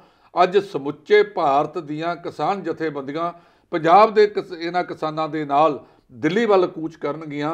ਇਹ ਤਕਰਾਰ ਜਦੋਂ ਹੋਏਗਾ, ਤਕਰਾਰ ਦੇ ਵਿੱਚੋਂ ਕਈ ਵਾਰ ਇਹ ਸੰਘਰਸ਼ ਜਿਹੜੇ ਨੇ ਗਲਤ ਦਿਸ਼ਾ ਪ੍ਰਦਾਨ ਕਰ ਲੈਂਦੇ ਨੇ, ਉਹ ਦੇਸ਼ ਦੇ ਹਿੱਤ ਵਿੱਚ ਨਹੀਂ ਹੁੰਦੇ। ਵਧੀਆ ਗੱਲ ਇਹ ਹੈ ਵੀ ਅਜੇ ਵੀ 1-2 ਦਿਨ ਦਾ ਸਮਾਂ ਹੈ। ਕੇਂਦਰ ਸਰਕਾਰ ਨੂੰ ਕਿਸਾਨਾਂ ਨਾਲ ਬੈਠ ਕੇ ਇਸ ਦਾ ਕੋਈ ਢੁਕਵਾਂ ਹੱਲ ਕੱਢਣਾ ਚਾਹੀਦਾ ਹੈ, ਜਿਹੜਾ ਕਿਸਾਨਾਂ ਨੂੰ ਵੀ ਸੰਤੁਸ਼ਟੀ ਕਰਦਾ ਹੋਵੇ ਔਰ ਸਾਰੇ ਵਰਗਾਂ ਨੂੰ ਕੋਈ ਵਿਚਲਾ ਰਾਹ ਕੱਢ ਕੇ ਇਸ ਸੰਘਰਸ਼ ਨੂੰ ਸਿਰੇ ਲਾਉਣਾ ਚਾਹੀਦਾ। ਇਸ ਸੰਘਰਸ਼ ਦੇ ਵਿੱਚੋਂ ਨਿਕਲਣਾ ਕੱਖ ਨਹੀਂ। ਜੇ ਅਸੀਂ ਇਹ ਕਹਾਂਗੇ ਕਿ ਅਸੀਂ ਰਾਜਾਂ ਦੀ ਆਰਥਿਕਤਾ ਡੋਬ ਦੇਵਾਂਗੇ ਇਹਨਾਂ ਸੰਘਰਸ਼ਾਂ ਦੀ ਆੜ ਦੇ ਵਿੱਚ, ਰੇਲਾਂ ਨਹੀਂ ਚਲਾਵਾਂਗੇ। ਸਾਡੇ ਕਾਲਰ ਸਾਹਿਬ ਨੇ ਵੀ ਠੀਕ ਕਿਹਾ ਕਿ ਜੇ ਰਾਜਸਥਾਨ ਦੇ ਵਿੱਚ ਅੰਦੋਲਨ ਚੱਲਦੇ ਨੇ, ਵੱਖ-ਵੱਖ ਜਾਤੀ ਆਧਾਰਿਤ ਅੰਦੋਲਨ ਨੇ, ਉਦੋਂ ਕੋਈ ਰੇਲ ਰੋਕੀ ਨਹੀਂ ਜਾਂਦੀ। ਇੱਥੇ ਰੇਲਾਂ ਰੁਕੀਆਂ ਹੋਈਆਂ ਨੇ। ਹੁਣ ਚੰਗੀ ਗੱਲ ਇਹ ਹੈਗਾ ਕਿ ਇਸ ਮਾਮਲੇ ਦੇ ਵਿੱਚ ਕੇਂਦਰ ਨੂੰ ਆਪਸ ਵਿੱਚ ਦੀ ਬੈਠ ਕੇ ਇਹਨਾਂ ਕਿਸਾਨਾਂ ਦੇ ਆਗੂਆਂ ਨਾਲ ਕੋਈ ਢੁਕਵਾਂ ਰਾਹ, ਜਿਵੇਂ ਪਹਿਲਾਂ ਗੱਲਬਾਤ ਰਾਹੀਂ ਸੱਦਾ ਦਿੱਤਾ, ਪਹਿਲਾਂ ਤਾਂ ਗੱਲਬਾਤ ਹੀ ਨਹੀਂ ਸੀ ਹੋ ਰਹੀ, ਉਸ ਗੱਲਬਾਤ ਨੂੰ ਅਗਲੇ ਪੜਾਅ ਵਿੱਚ ਲੈ ਕੇ ਜਾਣਾ ਚਾਹੀਦਾ ਹੈ ਤਾਂ ਜੋ ਟਕਰਾਅ ਵਾਲੀ ਨੀਤੀ ਤੋਂ ਤਿਆਗ ਕਰਕੇ ਅਸੀਂ ਦੇਸ਼ ਦੇ ਵਿਕਾਸ ਵੱਲ ਜਾਈਏ। ਜੀ ਬਿਲਕੁਲ, ਤੇ ਕਾਲਰ ਵੀ ਸਾਡੇ ਨਾਲ ਜੁੜ ਗਏ ਨੇ, ਅਸੀਂ ਉਹਨਾਂ ਦੇ ਨਾਲ ਵੀ ਗੱਲਬਾਤ ਕਰਾਂਗੇ। ਸਤਿ ਸ਼੍ਰੀ ਅਕਾਲ ਜੀ, ਸਵਾਗਤ ਹੈ ਜੀ ਤੁਹਾਡਾ। ਸਤਿ ਸ਼੍ਰੀ ਅਕਾਲ ਢਿੱਲੋਂ ਸਾਹਿਬ, ਨਵਦੀਪ ਜੀ ਸਿਕੰਦਰ ਬੋਲਦਾ ਸੀ। ਸਿਕੰਦਰ ਜੀ ਸਤਿ ਸ਼੍ਰੀ ਅਕਾਲ। ਹਾਂਜੀ, ਦੇਖੋ ਬਹੁਤ ਵਧੀਆ ਜਿਹੜੇ ਤਾਂ ਕਿਸਾਨ ਪੂਰੀ ਸਹਿਣਸ਼ੀਲਤਾ ਨਾਲ ਚੱਲ ਰਹੇ ਹਨ ਤੇ ਟੇਬਲ ਟਾਕ ਤੋਂ ਵੀ ਭੱਜ ਨਹੀਂ ਰਹੇ ਜੀ, ਇਹ ਬਹੁਤ ਵਧੀਆ ਗੱਲ ਹੈ ਜੀ। ਟੇਬਲ ਟਾਕ ਹੁੰਦੀ ਰਹਿਣੀ ਚਾਹੀਦੀ ਹੈ, ਮਸਲੇ ਦਾ ਹੱਲ ਇਹੀ ਹੁੰਦਾ ਹੈ, ਜੇ ਗੱਲਬਾਤ ਹੁੰਦੀ ਰਹੇ ਤਾਂ ਕੁਛ ਨਾ ਕੋਈ ਉਹਦਾ ਨਤੀਜਾ ਨਿਕਲ ਆਉਂਦਾ ਜੀ। ਬਾਕੀ ਢਿੱਲੋਂ ਸਾਹਿਬ ਤੁਸੀਂ ਜਿਹੜੀ ਆ ਗੱਲ ਕਰੀ ਹੈ ਵੀ ਲੀਡਰਾਂ ਦੇ ਜਵਾਕ ਮੂਹਰੇ ਆਉਂਦੇ ਨੇ, ਤੁਸੀਂ ਦੇਖੋ ਇੱਕ ਆਪਣੇ ਹੁੰਦੇ ਹੀ ਰਿਜ਼ਰਵੇਸ਼ਨ ਜਿਹੜੇ ਰਿਜ਼ਰਵ ਇਲਾਕੇ ਸੀ ਆ ਪਿੱਛੇ ਜਿਹੜੇ ਟੁੱਟ ਕੇ ਰਿਜ਼ਰਵ ਤੋਂ ਫਿਰ ਜਨਰਲ ਕੈਟਾਗਰੀ ਬਣੇ, ਉਹ ਮੈਂ ਖੰਨੇ ਹਲਕੇ ਚ ਆਉਣਾ ਹੈ, ਉੱਥੇ ਜਿਹੜੇ ਵਿਚਾਰੇ ਇੰਨੇ ਸਾਲਾਂ ਦੇ ਆਪਦੇ ਜੂਝਦੇ ਸੀ, ਚਾਹੇ ਉਹ ਕਾਂਗਰਸੀ ਚਾਹੇ ਉਹ ਅਕਾਲੀ ਸੀ, ਉਹ ਪਿੱਛੇ ਧੱਕ ਕੇ ਮੁੜ ਕੇ ਦੂਏ ਹਲਕੇ ਚੇਂਜ ਕਰਕੇ ਬੰਦੇ ਉੱਥੇ ਹੀ ਫੇਰ ਲਿਆ ਸੀ ਜੀ। ਉਹ ਪੈਲ ਵਾਲੇ ਖੰਨੇ ਆ ਗਏ, ਖੰਨੇ ਵਾਲੇ ਪੈਲ ਚਲੇ ਗਏ, ਬਾਕੀ ਵੀ ਇੱਕਣੇ ਹੋਏ ਮਲੋਹ ਵਾਲੇ ਨਾਭੇ ਚਲੇ ਗਏ, ਨਾਭੇ ਵਾਲੇ ਮਲੋਹ ਆ ਗਏ, ਆਪਣੇ ਸਾਹਮਣੇ ਹੀ ਹੈ, ਚਲੋ ਤੁਹਾਨੂੰ ਪਤਾ ਹੀ ਹੈ ਬਾਕੀ ਹਲਕਿਆਂ ਦਾ। ਇਹਦਾ ਮਤਲਬ ਜੀ ਇਹ ਜਿਹੜਾ ਬਿਜ਼ਨਸ, ਮੈਂ ਇਹਨੂੰ ਸਿਆਸਤ ਨੂੰ ਹੁਣ ਬਿਜ਼ਨਸ ਕਹਿਣਾ, ਇਹ ਬਿਜ਼ਨਸ ਘਾਟੇ ਦਾ ਸੌਦਾ ਨਹੀਂ ਤਾਂ ਹੀ ਨਹੀਂ ਛੱਡ ਰਹੇ ਨਾ ਲੀਡਰ ਜੀ। ਇਹ ਘਾਟੇ ਦਾ ਸੌਦਾ ਹੋਵੇ, ਜੇ ਤੁਹਾਡੇ ਘਰੇ ਰੋਟੀ ਐਸਾ ਜਿੱਥੇ ਤੁਸੀਂ ਬੈਠੇ ਹੋ ਇੱਥੋਂ ਕਮਾ ਕੇ ਨਾ ਪੱਕਦੀ ਹੋਵੇ, ਤੁਸੀਂ ਇੱਥੇ ਬੈਠੇ ਹੋ ਢਿੱਲੋਂ ਸਾਹਿਬ। ਬਿਲਕੁਲ ਠੀਕ ਹੈ ਜੀ, ਬਿਲਕੁਲ ਠੀਕ ਹੈ ਜੀ। ਬਹੁਤ ਬਹੁਤ ਧੰਨਵਾਦ, ਤੁਸੀਂ ਸਾਡੇ ਨਾਲ ਜੁੜੇ ਤੇ ਆਪਣਾ ਪੱਖ ਰੱਖਿਆ। ਅਗਲੇ ਕਾਲਰ ਦਾ ਵੀ ਸਵਾਗਤ ਕਰਾਂਗੇ ਜੀ। ਸਤਿ ਸ਼੍ਰੀ ਅਕਾਲ। ਹੈਲੋ, ਸਤਿ ਸ਼੍ਰੀ ਅਕਾਲ ਨਵੀਂ, ਸਤਿ ਸ਼੍ਰੀ ਅਕਾਲ। ਸਤਿ ਸ਼੍ਰੀ ਅਕਾਲ ਜੀ। ਸਤਿ ਸ਼੍ਰੀ ਅਕਾਲ ਜੀ। ਤੇ ਢਿੱਲੋਂ ਸਾਹਿਬ ਸਤਿ ਸ਼੍ਰੀ ਅਕਾਲ ਜੀ। ਸਤਿ ਸ਼੍ਰੀ ਅਕਾਲ। ਵਧੀਆ ਗੱਲ ਹੋਈ ਆ, ਜਿਹੜੀ ਮੀਟਿੰਗ ਹੋਈ ਆ ਮੁੱਖ ਮੰਤਰੀ ਸਾਹਿਬ ਨਾਲ। ਜੇ ਕਿਤੇ ਸੈਂਟਰ ਨੂੰ ਵੀ ਵਿੱਚ ਮਾੜਾ ਜਿਹਾ ਆਨਲਾਈਨ ਜੋੜ ਲਿਆ ਜਾਂਦਾ ਤਾਂ ਥੋੜ੍ਹੀ ਜਿਹੀ ਗੱਲ ਦਾ ਪਤਾ ਲੱਗ ਜਾਂਦਾ, ਕਿਉਂਕਿ ਅੜੀਆ ਤਾਂ ਰਵੱਈਆ ਜ਼ਿਆਦਾ ਆ। ਕਿਉਂਕਿ ਜਦੋਂ ਬੰਦਾ ਪਿੱਛੇ ਹਟਦਾ ਆ ਨਾ, ਦੂਜਾ ਬੰਦਾ ਕਹਿੰਦਾ, ਇਹ ਨਹੀਂ ਸੋਚਦਾ ਵੀ ਉਹ ਦਿਮਾਗ ਤੋਂ ਕੰਮ ਲੈਂਦਾ ਆ, ਉਹ ਕਹਿੰਦਾ ਨਹੀਂ ਯਾਰ ਮੇਰੇ ਤੋਂ ਡਰ ਗਿਆ ਜੀ। ਹੁਣ ਜਦੋਂ ਫੇਰ ਮੀਟਿੰਗ ਇਹਨਾਂ ਦੀ ਹੋਣੀ ਆ, ਉਹ ਨਹੀਂ ਕੋਈ ਹੋਰ ਅੜੰਗਾ ਵਿੱਚ ਖੜਾ ਕਰਨਾ ਹੈਗਾ, ਕਿਉਂਕਿ ਸੈਂਟਰ ਗੌਰਮੈਂਟ ਦੀ ਜਿਹੜੀ ਨੀਤੀ ਆ ਇਹ ਬਹੁਤ ਗਲਤ ਆ। ਇੱਕ ਦੇਸ਼ ਨੂੰ ਏਦਾਂ ਖਿਲਾਰੂਗੇ ਇਹ ਹੈ ਨਾ ਕਿਸੇ ਵੇਲੇ, ਕਿਉਂਕਿ ਘੱਟ ਗਿਣਤੀਆਂ ਦੁਆਲੇ ਇਹ ਜਿੱਦਾਂ ਹੋਇਆ, ਜਿੱਥੇ ਇਹ ਵੋਟਿੰਗ ਦੀ ਵੋਟਾਂ ਗਿਣ ਕੇ ਚੱਲਦਾ, ਜਿੱਦਾਂ ਨਾਲੇ ਰਾਜਧਾਨੀ ਤਾਂ ਦਿੱਲੀ ਥੋੜ੍ਹਾ ਇਹਨਾਂ ਦੀ ਨਾਗਪੁਰ ਆ, ਜਿੱਦਾਂ ਕਹਿੰਦੇ ਹੁੰਦੇ ਨਾਗਪੁਰ ਤੋਂ ਜੋ ਸੁਨੇਹਾ ਆਉਂਦਾ ਉਹ ਇਹ ਕਰਦੇ ਹੈਗੇ ਆ ਜੀ। ਤੇ ਬਾਕੀ ਏਦਾਂ ਆ ਵੀ ਅਕਾਲੀ ਦਲ ਦਾ ਲੈ ਲੈਂਦੇ ਆ, ਅਕਾਲੀ ਦਲ ਦੀ ਜਿੱਦਾਂ ਹੋਈ ਆ ਉਦਣ 100 ਸਾਲਾ ਮਨਾਇਆ ਗਿਆ ਸ਼੍ਰੋਮਣੀ ਕਮੇਟੀ ਦਾ, ਉਹ ਮੈਨੂੰ ਤਾਂ ਜ਼ਿਆਦਾ ਇਹੀ ਲੱਗਾ ਵੀ ਅਕਾਲੀ ਦਲ ਦਾ ਸੀਗਾ ਜੀ। ਸਿੰਘ ਸਾਹਿਬ ਵੀ ਬੋਲੇ ਜਿਹੜੇ, ਔਰ ਉਹ ਦੂਏ ਪਾਸੇ ਨੂੰ ਬੋਲੇ। ਅੱਛਾ, ਫਿਰ ਜਦ ਸਰਦਾਰ ਸੁਖਬੀਰ ਸਿੰਘ ਜੀ ਪਿੱਛੋਂ ਆਏ ਤਾਂ ਦਾੜੀ ਬੰਨੀ ਹੋਈ ਸੀ, ਜਦੋਂ ਅੰਦਰ ਆਏ ਤਾਂ ਦਾੜਾ ਖੁੱਲ ਗਿਆ ਉਹਨਾਂ ਦਾ। ਕੀ ਤੁਸੀਂ ਪੰਥਕ ਅੰਦਰ ਆਉਣ ਲਈ ਬਣਦੇ ਆ? ਉਧਰ ਮਹਾਰਾਜ ਦਾ ਸਰੂਪ ਆ, ਤੇਰੇ ਪਿੱਛੇ ਬਾਡੀਗਾਰਡ ਖੜੇ, ਤੈਨੂੰ ਮਹਾਰਾਜ ਤੇ ਰਤਾ ਵੀ ਨਹੀਂ ਹੈਗੀ ਬਈ ਗੁਰੂ ਸਾਹਿਬ ਤੇ ਉੱਥੇ ਤਾਂ ਆਪਣੀ ਸਿਕਿਉਰਿਟੀ ਪਰੇ ਕਰ ਲਾ, ਉਹ ਤੇਰੀ ਸਿਕਿਉਰਿਟੀ ਪਿੱਛੇ ਕੋਈ ਖੜੀ ਕੀਤੀ ਆ। ਦੇਖੋ ਕਈ ਗੱਲਾਂ ਬਣਦੀਆਂ, ਕਿਉਂਕਿ ਇਹਨੇ ਜਿੰਨਾ ਨੁਕਸਾਨ ਸਾਡਾ ਕੀਤਾ। ਅੱਛਾ, ਹੁਣ ਜਿਹੜਾ ਸ਼੍ਰੋਮਣੀ ਅਕਾਲੀ ਦਲ 'ਚ ਉਹੀ ਸਿੱਖ ਆ, ਜਾਂ ਸ਼੍ਰੋਮਣੀ ਕਮੇਟੀ ਨਾਲ ਜੁੜਿਆ ਉਹੀ ਸਿੱਖ ਆ, ਹੋਰ ਕੋਈ ਸਿੱਖ ਨਹੀਂ। ਘਰਾਂ 'ਚ ਅੱਜ ਸਿੱਖ ਜਿਹੜੇ ਅਸਲੀ ਸਿੱਖ ਉਹ ਤਾਂ ਘਰ ਬਹਿ ਗਏ ਚੁੱਪ ਕਰਕੇ, ਕਿਉਂਕਿ ਇਹ ਲੋਕ ਅੱਜ ਇਨੀ ਮੋਗੇ ਕਾਨਫਰੰਸ ਦੇ ਵਿੱਚ ਪੰਜਾਬੀ ਪਾਰਟੀ ਬਣਾਈ। ਹੁਣ ਸਾਡੇ ਏਰੀਏ ਦੇ ਵਿੱਚ 3 ਸੀਟਾਂ ਹੈ ਜੀ, ਜਿੱਦਾਂ ਬੰਗਾ, ਫਲੌਰ ਤੇ ਆਦਮਪੁਰ, 3 ਸੀਟਾਂ ਜਿਹੜੀਆਂ ਆ ਇਹ ਬਹੁਜਨ ਸਮਾਜ ਪਾਰਟੀ ਤੋਂ ਕੱਢ ਕੇ ਬੰਦੇ ਲਿਆ ਕੇ ਦਿੱਤੀਆਂ ਨੇ। ਔਰ ਜਿਹੜੇ ਵਰਕਰ ਸਾਡੇ 3 ਰਿਜ਼ਰਵ ਆ। ਅੱਛਾ, ਹੁਣ ਉਹ ਜਿਹੜੇ ਇੰਨਾ ਚਿਰ ਕੰਮ ਕਰਦੇ ਰਹੇ ਵਿਚਾਰੇ ਕੀ ਕਰਦੇ। ਅੱਛਾ, ਉਹਦੇ ਵਿੱਚ ਜਦੋਂ ਅਸੀਂ ਦੇਖਦੇ ਹਾਂ ਜਥੇਦਾਰ ਆਉਣਾ ਜੀ, ਫਲਾਨਾ ਸਿੰਘ ਫਲਾਨਾ ਜਥੇਦਾਰ ਜੀ, ਨਾ ਮੂੰਹ ਤੇ ਦਾੜੀ ਨਾ ਸਿਰ ਤੇ ਵਾਲ, ਜਿੱਦਾਂ ਕਹਿੰਦੇ ਹੁੰਦੇ ਆ ਮਗਰਵਾਣੀ ਸ਼੍ਰੋਮਣੀ ਕਮੇਟੀ ਦੇ ਕਬਜ਼ੇ ਦੀਆਂ ਗੱਲਾਂ, ਕਿ ਕਿਹੜੀਆਂ ਗੱਲਾਂ ਜੀ। ਬਹੁਤ ਬਹੁਤ ਧੰਨਵਾਦ, ਤੁਸੀਂ ਸਾਡੇ ਨਾਲ ਜੁੜੇ ਤੇ ਆਪਣਾ ਪੱਖ ਰੱਖਿਆ। ਅਗਲੇ ਕਾਲਰ ਦਾ ਸਵਾਗਤ ਕਰਾਂਗੇ ਜੀ। ਸਤਿ ਸ਼੍ਰੀ ਅਕਾਲ। ਬੇਟਾ ਜੀ ਸਤਿ ਸ਼੍ਰੀ ਅਕਾਲ ਜੀ। ਸਤਿ ਸ਼੍ਰੀ ਅਕਾਲ ਜੀ। ਸਤਿ ਸ਼੍ਰੀ ਅਕਾਲ ਰਾਣਾ ਸਾਹਿਬ ਨੂੰ। ਜਿਹੜੀ ਇਹ ਤੁਸੀਂ ਗੱਲ ਕਰਦੇ ਆ ਬਹੁਤ ਸੋਹਣੀ ਆ, ਪਰ ਇਸ ਵੇਲੇ ਟਾਈਮ ਉਹ ਆਏ ਆ ਵੀ ਜਿਹੜੇ ਗਰੀਬ ਜਿਹੜੇ ਕਿਸਾਨ ਬੈਠੇ ਆ, ਬੱਚੇ ਬੈਠੇ ਆ, ਦੇਖ ਨਹੀਂ ਹੁੰਦੇ। ਅਸੀਂ ਯੂਐਸਏ ਤੋਂ ਮੈਂ ਬੋਲਦਾ ਜੀ।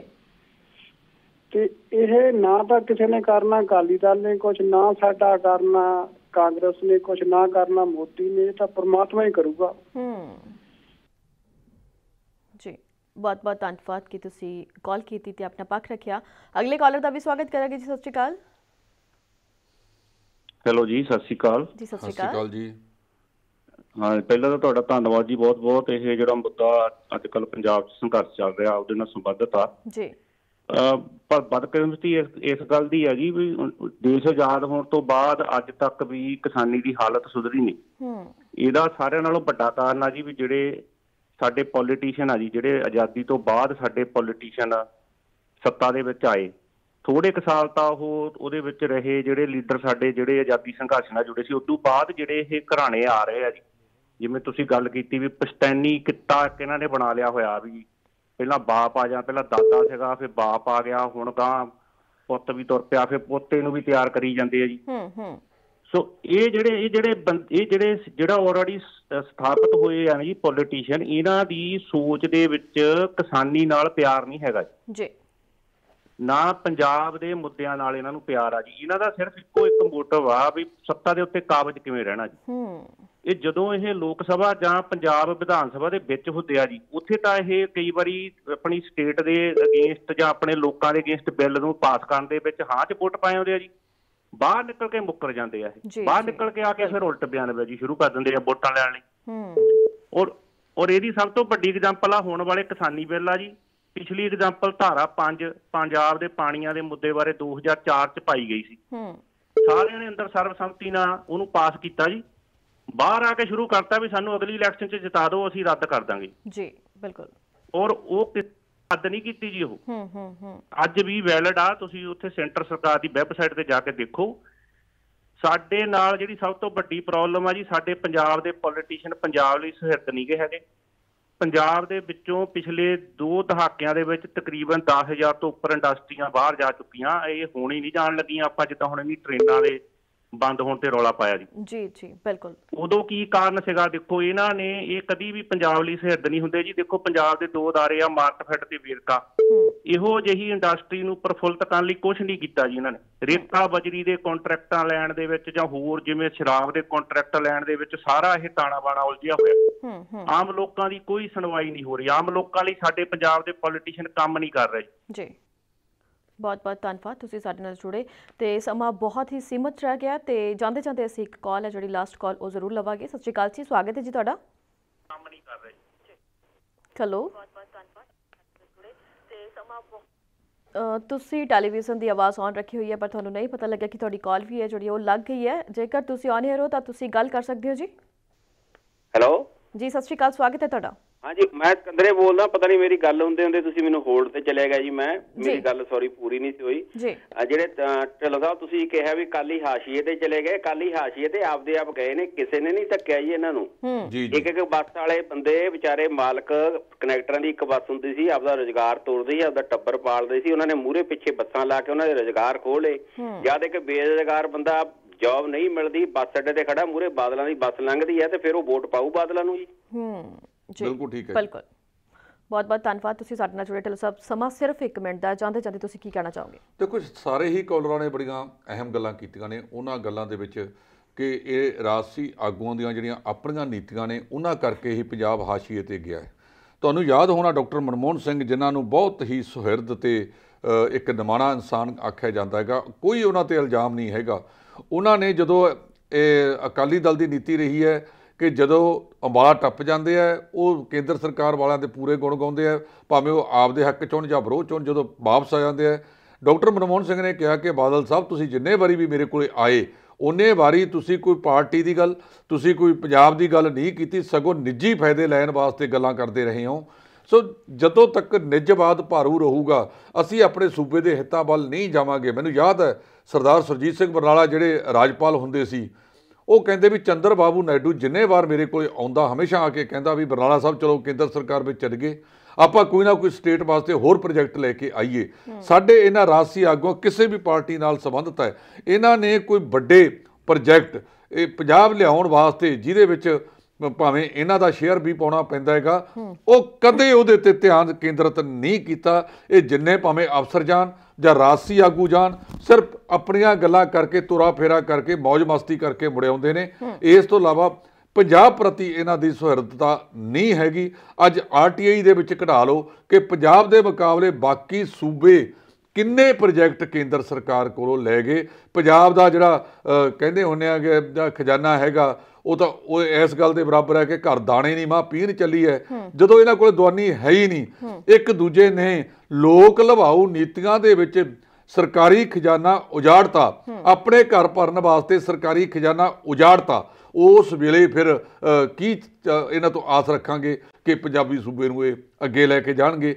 ਇਹ ਸੂਬੀ ਬਣਾਉਣ ਤੋਂ ਲੈ ਕੇ ਹੁਣ ਤੱਕ ਇਹਦਾ ਜਿਹੜਾ ਇਤਿਹਾਸ ਹੈ ਪੰਜਾਬ ਦਾ ਉਹ ਬਹੁਤ ਮਾੜਾ ਹੈ, ਨਹੀਂ ਹੋਣਾ ਚਾਹੀਦਾ ਸੀ।